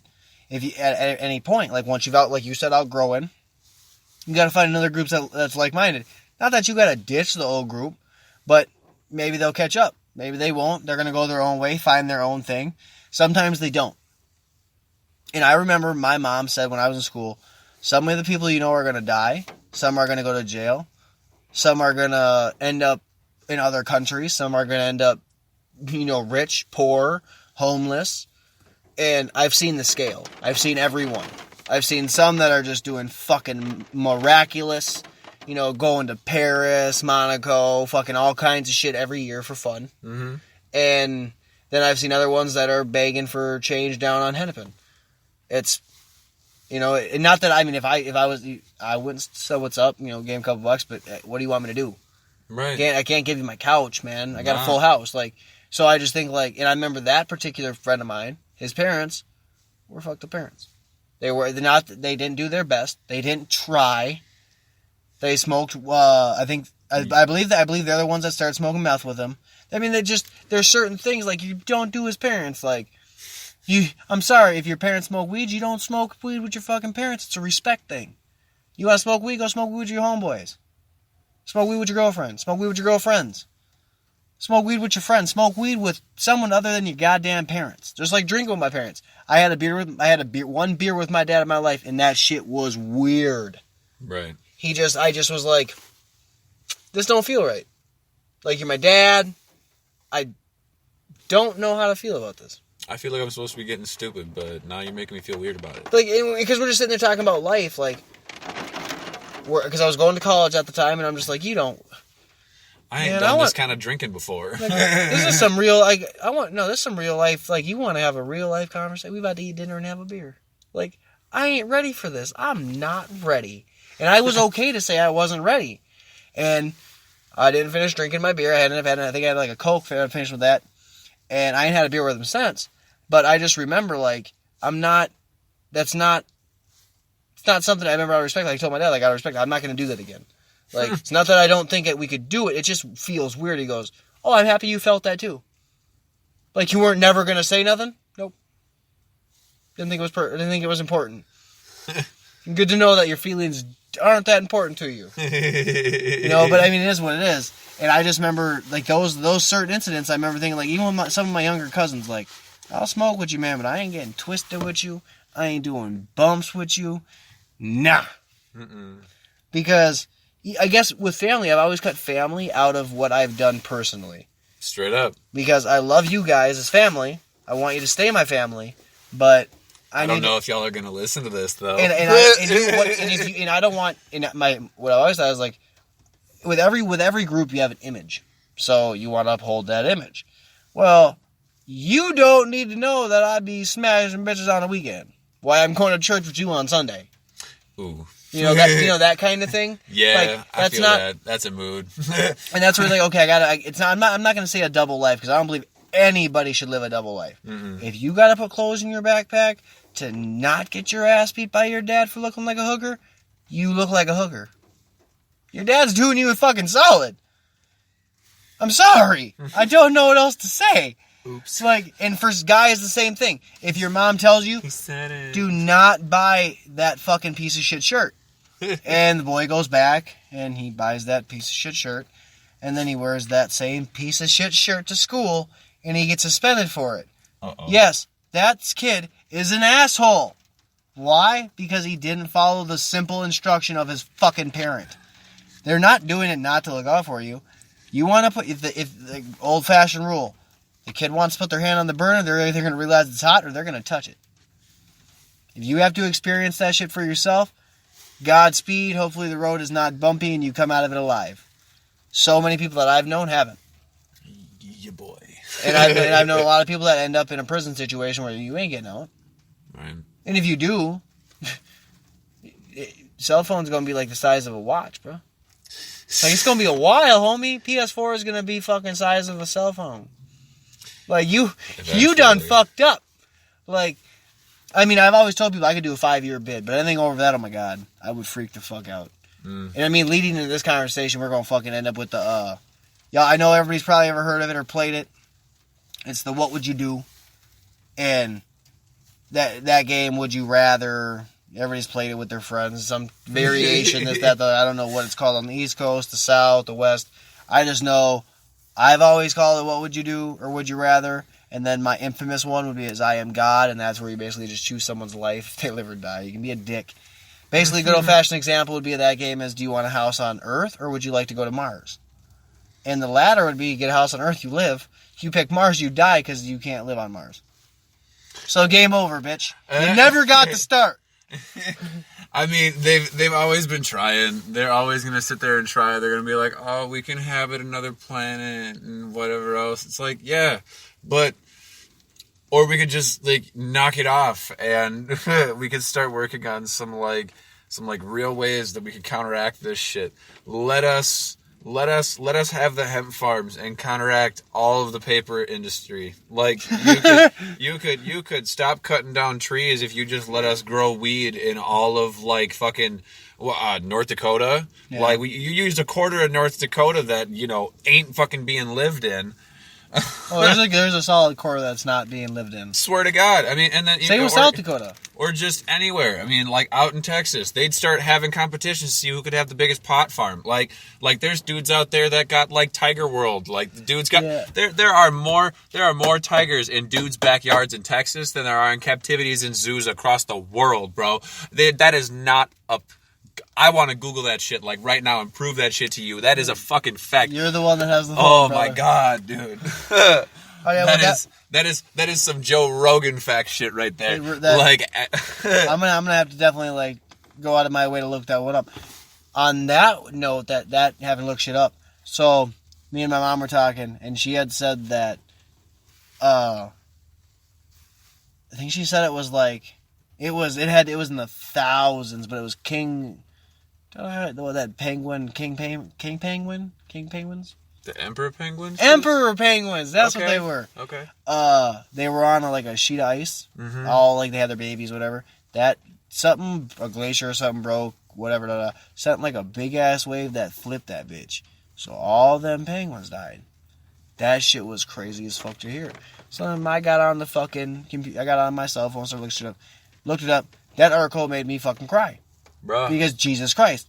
What about all... Because when you think about penguins, they find their mate, and that's their mate for the rest of their life. Mm-hmm. So that was some Titanic shit. Except Jill... Is it Jill? It's not Jack and Jill. It's... What's her... Rose is the Rose, yeah. Rose did not live in this one. She didn't. She died too. Nah. So did the babies. And she was even pregnant and had a couple kids already. And then they died, and that's, along with the neighborhood. And it's like the entire neighborhood died. Yeah. No one lived. They did not. I don't know why they didn't swim out. Panicking. Just maybe like a human fall on the ice, you start to fucking panic. At least in Minnesota, certain rules are if you fall on the ice, don't fucking panic. If you go underwater, do not. It's how the fuck am I not? You're not supposed to panic. You find the hole that you went in through, and you go back out the same hole.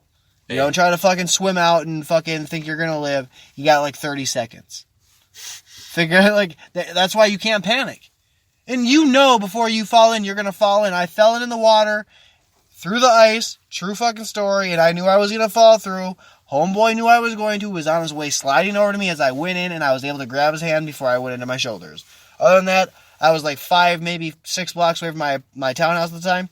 It took me probably like 15 minutes, 20 minutes to walk back because how cold I was.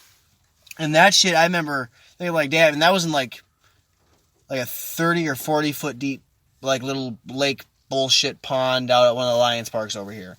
And I remember thinking like, man, that, like you said, like came out next day thinking, God, looking for the birds, thinking whatever I got to eat for dinner.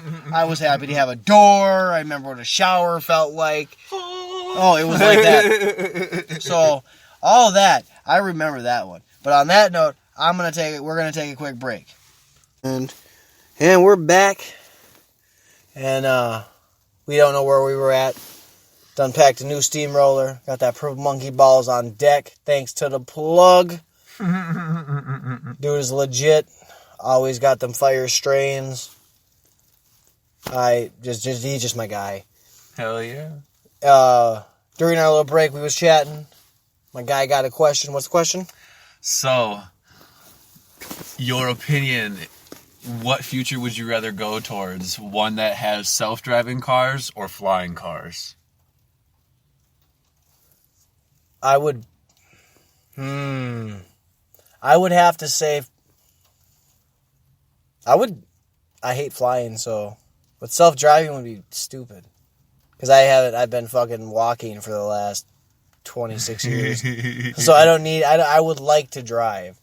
So I'm going to have to go with just that alone. So, okay, but to say your car can be driven on the ground, but it also can fly, or it's self-driven vehicles.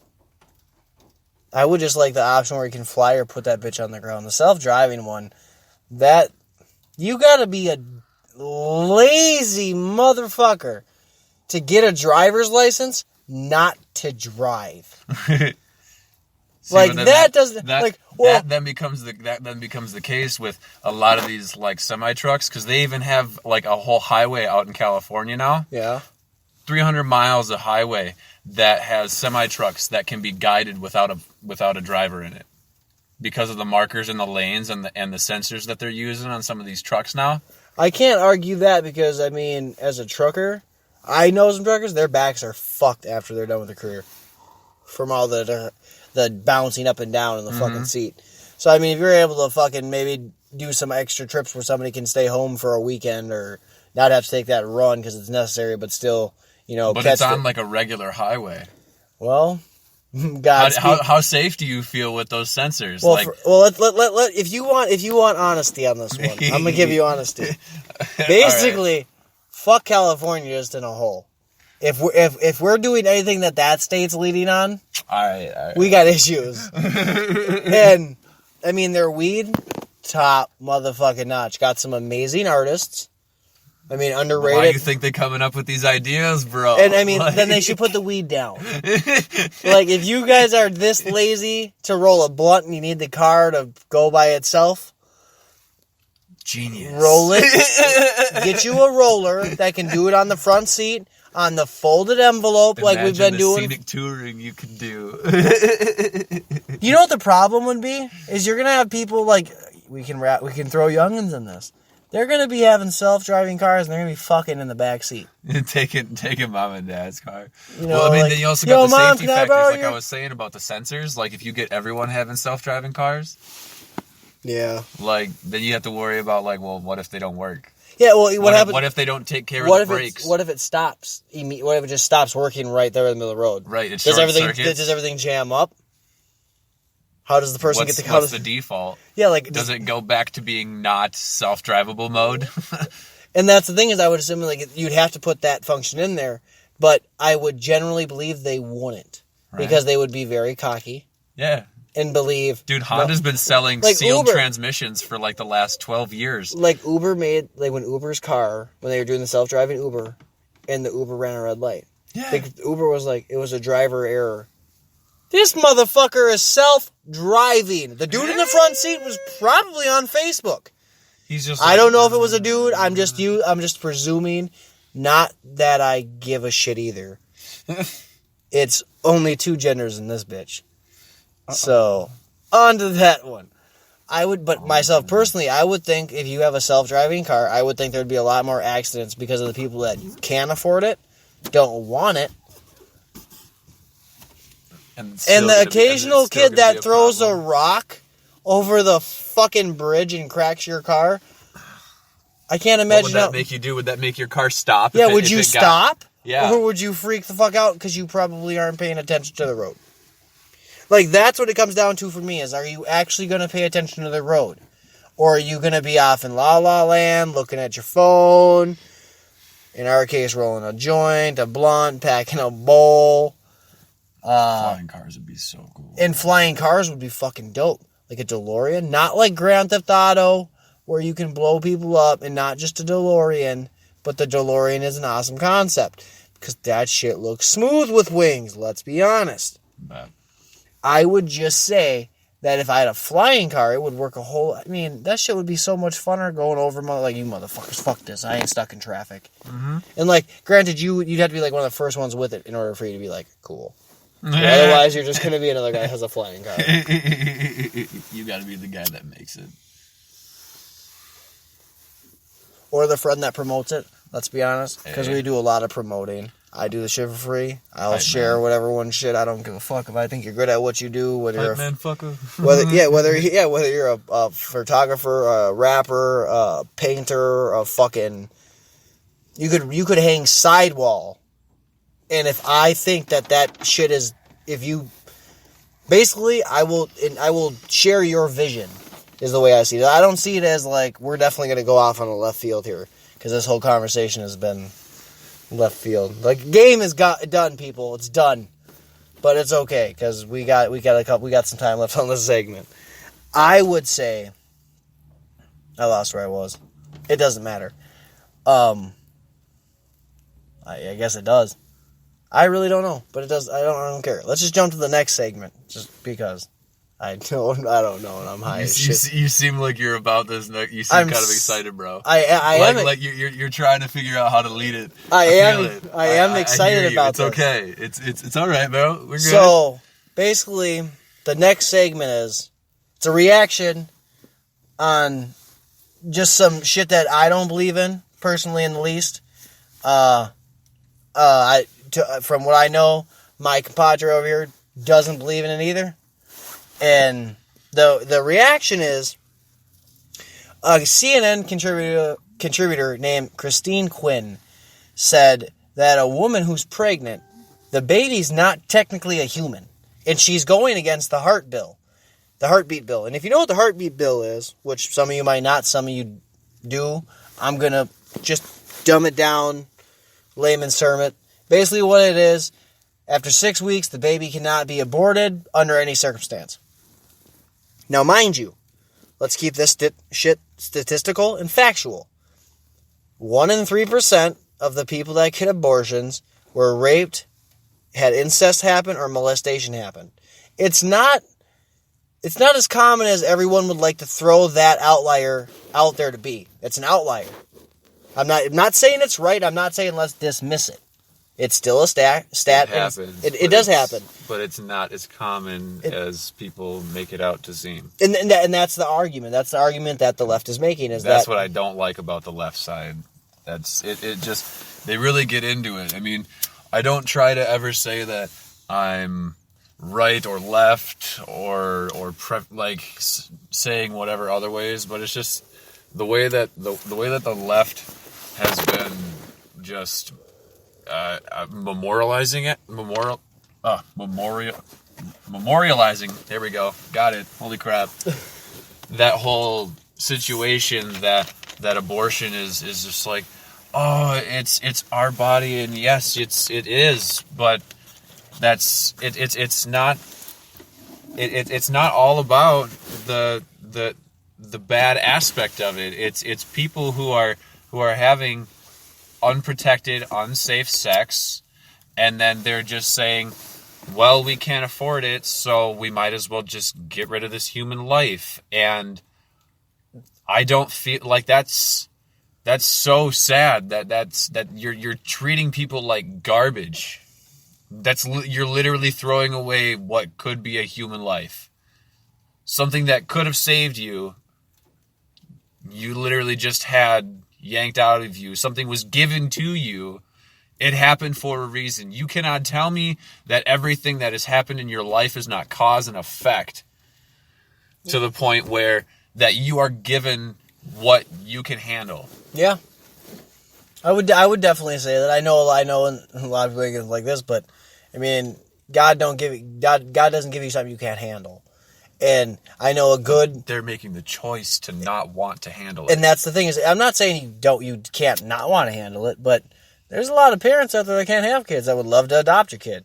I'm not saying do that either, but what I'm going to go on. That's a hard thing to do. I get it. Yeah, what I was going to say is there's you ever heard of Steven Crowder? Change My Mind guy? I think, yeah. Yeah, that he's right wing. Dude's extremely intelligent. I mean, I watch his shit. If he ever hears this, shout out to him. You know, it is what it is. Uh-huh. And dude's extremely intelligent. He does that Change My Mind, but he had did a video of one of his workers went into a Planned Parenthood in Colorado, and she ended up getting a story from a woman there that the woman was like 33 or 32 or 33, something like that, one of those ages. She already had three kids, I think. Fourth one would have been the fourth one. She just didn't want it. That was their only reason. She just didn't want it. They could afford it. They had the space. Just didn't want to do another 18 years. God. And I just think, like, if that's how you feel, just get your tubes tied. If it's that easy for a guy to go get his shit snipped, go get your tubes tied. I don't see why it can't be that fucking simple. I just don't see how we're using our children as a fucking debate topic all the time. Like, we get it. A lot of people will think abortion's okay. There's a lot of us that don't think it's okay fucking at all. I actually know a few guys who have their kid was aborted without their knowledge. Mm-hmm.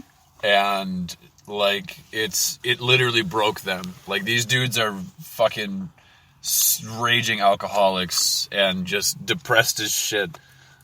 Like, that shit's sad, man. Imagine hearing that shit. Are you fucking kidding me? I mean, imagine hearing that shit. Like, even if they're not, I mean, like, I remember I had a buddy of mine. Mm-hmm. He was dating a chick, and they broke up, and she had told him, like, 2 weeks later after they broke up, she goes, just so you know, I just aborted the baby. And he was like, what baby? And she was like, oh, I was pregnant. I didn't tell you. And then she gave him this whole long spiel about how he's a piece of shit, this, that, that. I'm not saying that happens to all the guys, but, it's, if you don't want the baby, if the guy does, give it to the man. If you don't want to give it to him, maybe you can work out a deal with the guy where you don't have to have anything to do with the kid. It's pretty easy. It's all about communication at that point. Some guys actually, care about their child. Or want to be a dad, and it doesn't matter who it's by. I'm not saying go fuck anything that's got legs. I'm definitely not saying... I don't believe having multiple baby mamas and multiple baby daddies is a good thing. No. Because it just stirs up a fucking pot that don't nobody want to play with. Not that I'm not saying it makes you a bad person. It just means you make some pretty bad judgment calls on fucking. It makes people feel used. Or you never seen a condom. That type of thing. And I would just say, the way it goes with abortion is did you hear about that dude? I think it was Alabama that was he was 17 when the baby was going to be born or whatever, and then the girl had aborted, and now he's suing. He has an actual case. It actually is going to go to court. I don't know where it's at right now. I haven't checked into it at all lately, but he literally, the girl went and had an abortion, and he was willing to take care of it, so his family was willing to help him too. He had a legitimate case. And he found a lawyer that was willing to fight it. I really fucking hope so. I want that shit to be more frequent. If there's good dads out there that want to take care of these kids, please, by all means, let these fucking fathers do their goddamn jobs. That's our one main thing. If you're gonna lay down and do, if we have a job to do, that's what we're gonna fucking do. A man given a task that he feels he needs to fulfill, that shit will be his fucking main priority. That'll be the one thing that he needs to do. That'll be what he's focused on. And that's exactly what I'm saying. And not everybody has a parenting skill. And I'm not, and that's why I think a lot of people freak out about it. I don't know how to be a parent. No one does. There's no book. There's books, but those books are someone else's opinion, someone else's view, someone else's experience. Every child is their own blessing in disguise, their own villain, their own terrorist, their own. They literally go through phases that are just, some are amazing, some are like, why, God, what did I do? And then you realize, maybe all the things I ever did to my parents, maybe I was fucked up. So that I think, maybe some kids, when they're I'm not ready to be a parent. No one is. There's not a right time. Not when you're a fucking kid, bringing that back to that. You don't be fucking out there fucking when you're 15, I'm ready to be a dad. You're not. You're not. You can't even have a job at most places. You can't. Just because your dick works doesn't mean you know what you're doing with it. Exactly. And that's just because your dick works, like you said, just because it works does not mean you know what you're doing. It's a sad fact, but it is the truth. And I would just think as the left's going, the left is doing everything it can to rally whatever it can. Bernie Sanders wants prisoners to vote. They're using every tool they can in the arsenal to go against Trump. They're doing everything. And like we've already said, Trump's not that good of a person. But over here it is fucking... whoever the fuck is running his Twitter page is just trying to fucking stir up trouble. That's Trump. That's literally... That's Trump. That's Twitter. Seriously, him not... That's you... And if it's not him that types it, it's him that's sitting in the room when it gets sent out. But that's the same thing. Either way, it's all just to get attention. No, but this is what I've said. So much of it is. This is what I've always said. Imagine being trolled for 2 years straight, nonstop, morning, noon, and night, by millions and millions of people nonstop. And when you send one thing out, they all go fucking nuts. I get it. Oh but my God, I would do the same thing. Eye for an eye makes the whole world blind, dude. Well, I'm not. I'm That's not. my opinion. I'm not saying you're wrong. Oh, I'm I know. not saying he's wrong for doing that. But it's just, in my opinion. I don't think it's eye for an eye though.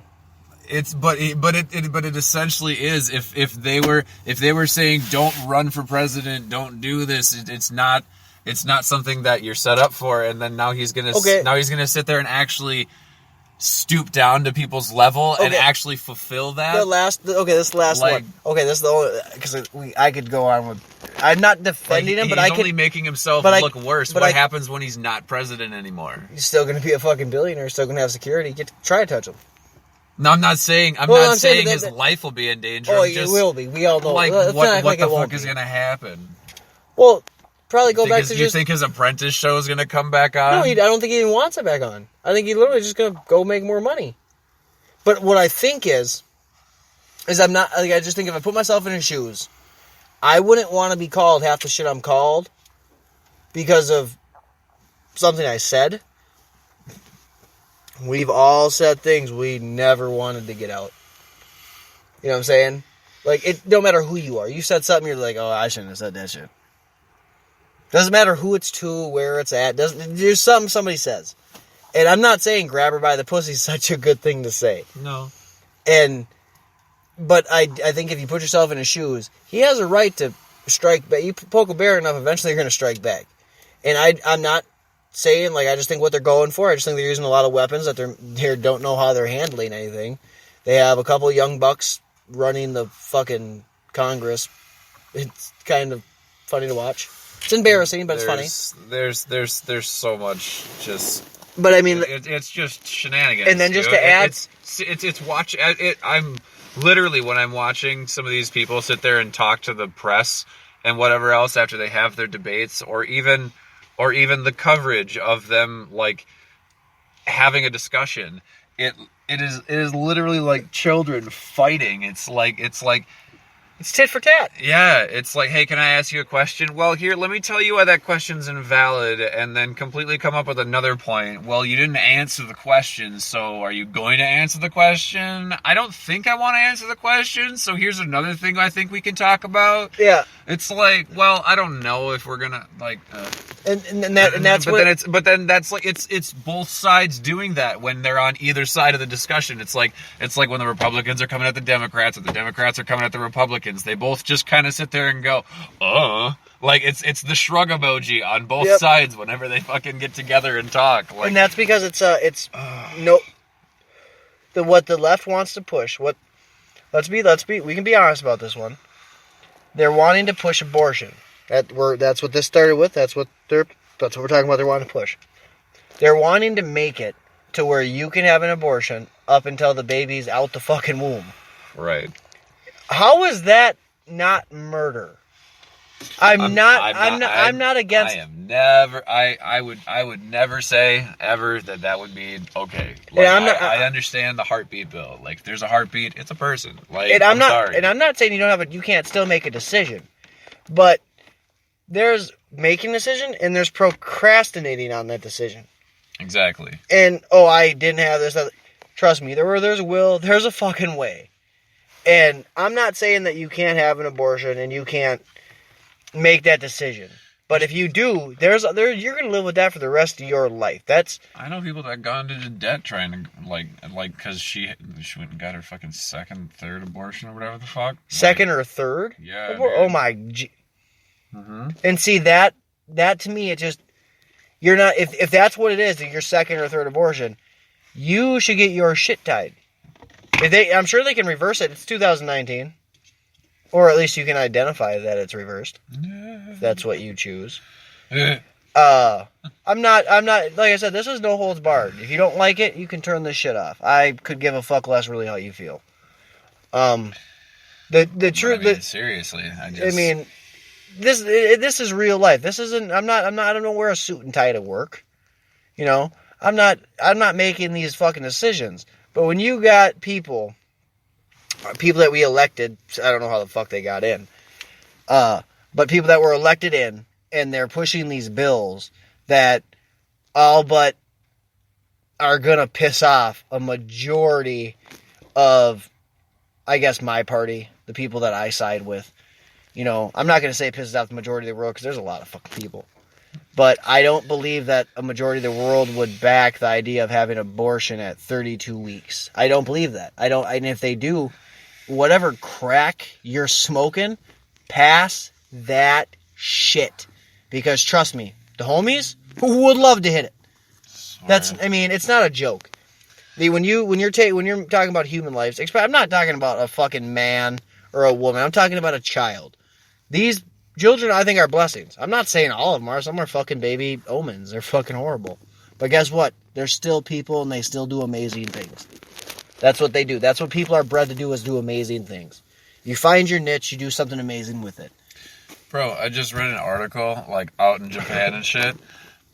They're having a fucking crisis with, like, guys being sterile and shit because of, like, the leftover radiation. It's been passed down as a recessive trait and shit, but not being able to, like, be fertile. And then they're sitting here, there was an article about it, like, they're saying, like, the amount of abortions and whatever else that have happened in the U.S. could easily be able to balance out the birth rate that's been dropping in Japan. Like our birth rate here has been decreasing in the U.S., but it would have balanced out, like, almost even compared to what's been happening over there. So like it's just like we were adopting kids from China and Russia and Asia and shit like that. Like, there was a huge influx of that when we were kids. Yep, I remember that. And it's like now Japan's like throw us a bone, sterile. Man. Yeah, they're going sterile and like girls, especially our age to like up. I want to say even in like their fucking 30s, early 30s, in some sense they're throwing away just financial responsibility. Like that's how they feel like they're doing it. They don't want to deal with the financial responsibility of it, and they're throwing away someone else's gift. Like that's such bullshit. They're treating something that they were given like it's just extra baggage, and that pisses me off about it, because those are some of the people that are backing up this bill, and it's not the people that need it. That's the truth. It's definitely not. Like you said, all kids are a gift. Maybe not your gift, but somebody's gift. And if you're able to give that child, maybe not go to Japan. I mean, there's a lot of families here, but granted, they could definitely come here. I mean, I don't know. I just don't know if I'd want to be born in America and then grow up in Japan. Right. Then again, what if it was amazing? I don't know. I've never been. Probably never going to be. But if I do, it's all good. You understand how much, like, you'd be, like, the hottest dude there. Like, especially if you had, like, some decent-looking parents and shit like that, and you go over to Japan, you'd have all of the fucking Japanese girls going, American guy, because they love Americans, bro. We should go to Japan just to do a show. Just go sneak around a little bit. I don't know if we'd be able to smoke, because I don't know their smoking laws.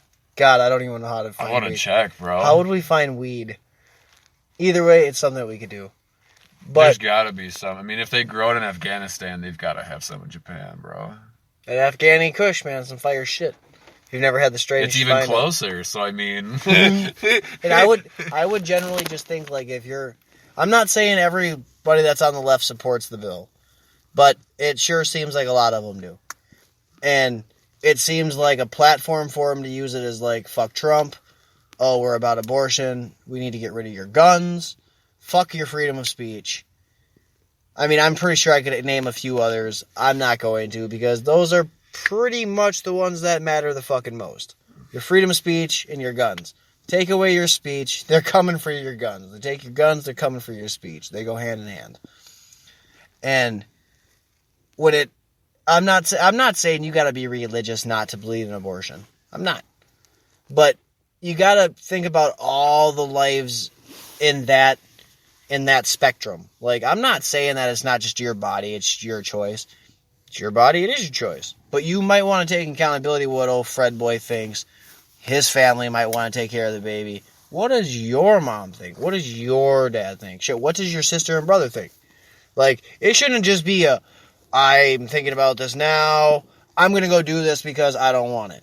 If there's like I hate the Twitch reaction that everyone has nowadays because everything has to be immediate. And that's the thing is, like now, if they're past this bill, it better be within 5 weeks because 6 weeks comes a heartbeat. So you don't have long. I'm not saying you have long, but if there's people out there that are trying to have babies that can't have kids. Like you said in Japan, I know sterile couples here in Minnesota. That shit's sad. Like, I'm fertile as fuck, and I'm never going to be a surrogate. I don't want that. I would feel obligated to that child. Uh-huh. My sperm, my business. Mm-hmm. Even though it's not, I would feel that way. So, no shit. And I just generally think, I used to think that's how all guys would think. Is, you have a kid, a girl, and when I was growing up, I thought abortion just kind of happened. Now as an adult, that shit happens more and more and more and more and more and more. And bro, the fact that you said that, I literally grew up thinking that abortion only happened when like the mother had like rape, issues. Incest, or like the baby, medical issues, or one of them could have died. And in that too, you can use the medical issue one up. I'll happily accept that if one of them is going to die, then you got to do what you got to do, and that's just sad. Even if one of the twins did die, or if the fetus just like passed, or was ill and like killing the mother so they could try and see if they could like save it or whatever. 3% is what you're talking about. One of the outliers. Yeah, exactly. What we believe, what we grew up believing was the outliers are that wouldn't got help. Yeah, it wasn't moms, and that. I'm assuming that it's not just moms. When it, like in that video, I'm assuming that one for Steven Crowder, I'm assuming the husband knew. Even if the wife said he didn't, you knew. You had a conversation about it. She didn't just go make that decision. You've been married for 15 years. Right. Because you knew she was pregnant. So if she comes home and she's not pregnant and has stitches and shit, I don't know how it all goes, but I'm assuming it's a surgery, so there's probably some sewing you up. Not actually. No? No, it's... Well, then like I said, I did never look it up, so I'm not going to say I was misinformed. I just... thought it was a surgery, so it's a straight up open removal, bro. Well, from what I've heard though, it's pretty gruesome. It's straight up open and scoop and remove. Is that if it's like just a fetus? Because I mean, have you looked up the actual like how they take care of a baby that's like 7 months? Like yeah, with forceps. Yeah, and they start if that's pretty much the same thing. If the pieces rip off, they rip off. That's where I think like, okay, first off, that shit's just barbaric as fuck. If you can have a C-section to have the baby born, why can't you just be cut open and have them take the baby out? That I mean, God forbid, I wouldn't want to see a. I wouldn't want to see a baby arm. A fucking dead baby arm pulled out of a vagina. I'm sorry. I wouldn't want to fucking see it. And if a doctor has the balls to do that...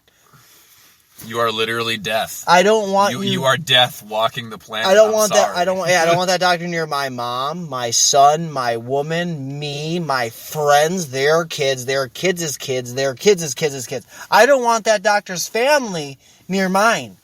Nah. Because... you do some pretty vile shit, my guy. Like, what the cartel does, they go... Man, it's a lot more female doctors. It's literally ran by female doctors, When I say that, though, is I call girls bro. Okay, so I feel that. I really don't really care how they interpret it. Like, you don't like it, you can, I guess, go suck a dick. Or lick a clit, whatever fucking floats your boat. But, I just think if that's how you do it, if that's how they do all that... and the woman's like, well, that's not a human.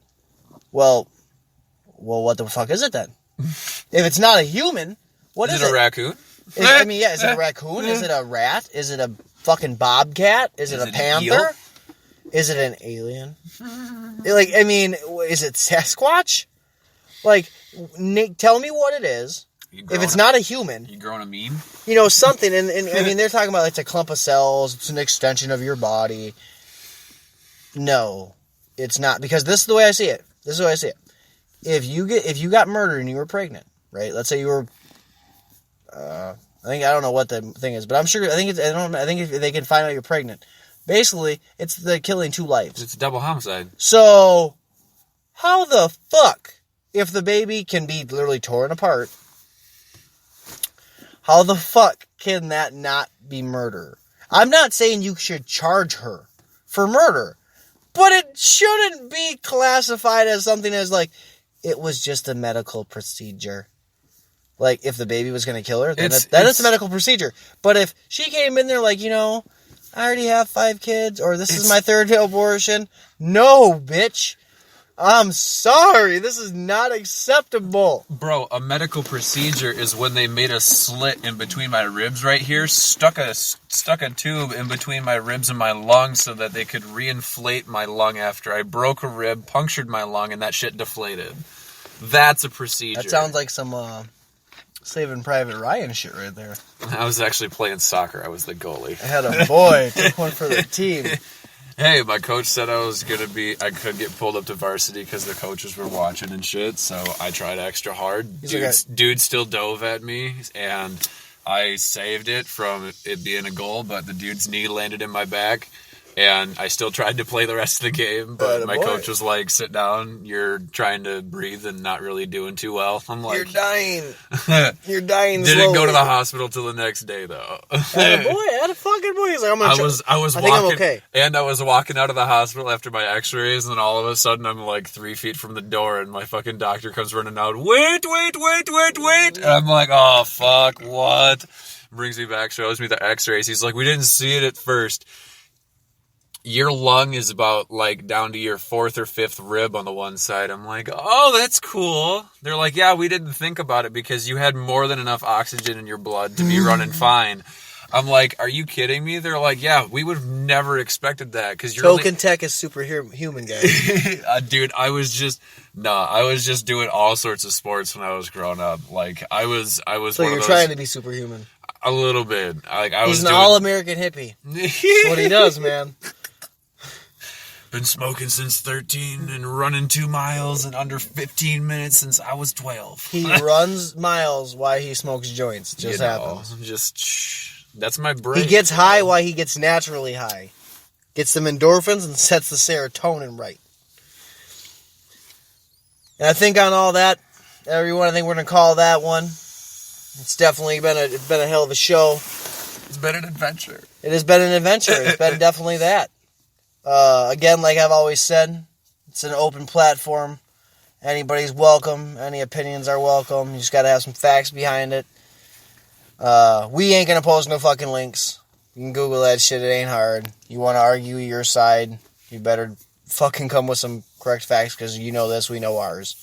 That ain't never an issue. I got to shout out some artists that I always think are just always need shouted out. We're going to start with Young Gammy. Dude's a beast from Minneapolis. Then we go with Plague out of Ohio. Motherfucking savage. I Am Blaze out of Ohio. He's a fucking savage. We're going to do Sick Fuck. He's a motherfucking savage. Man, these are all Murder Music roster members. You can find them all. It ain't that hard. Facebook, Murder Music. It's a murder gang thing. It is what it is. Static G's always out there, underrated. C-Mob. You can always look at some Tech 9. If you ain't heard of him, you've been living under a goddamn rock. There's so many artists. I just get clouded up in my head with all that shit. But, you can definitely go on my Facebook page, look them up, do your thing. Got some photographers on there. They got some pictures. You can check them motherfuckers out. They got some bomb ones. Chance, he's a savage with the fucking camera. Price is going up with that dude. But he earning that motherfucker. Believe that. Dude's a savage with the camera. Got to give another shout out to my cohorts in my podcasting. Clouds, Beef Sticks, Pasty, and Mac. Always the fucking good old-fashioned boys. Had to think of something to call them, man. I think that's all I can think of, some good old-fashioned boys, man. They fucking riot, man. If you listen to their beef stick podcast about wrestling, I don't know if you ever watch wrestling, but they know their shit. They're savages with it. They're good. Know what they're talking about. They're well-informed. They don't fuck around. And on that note, is a wrap.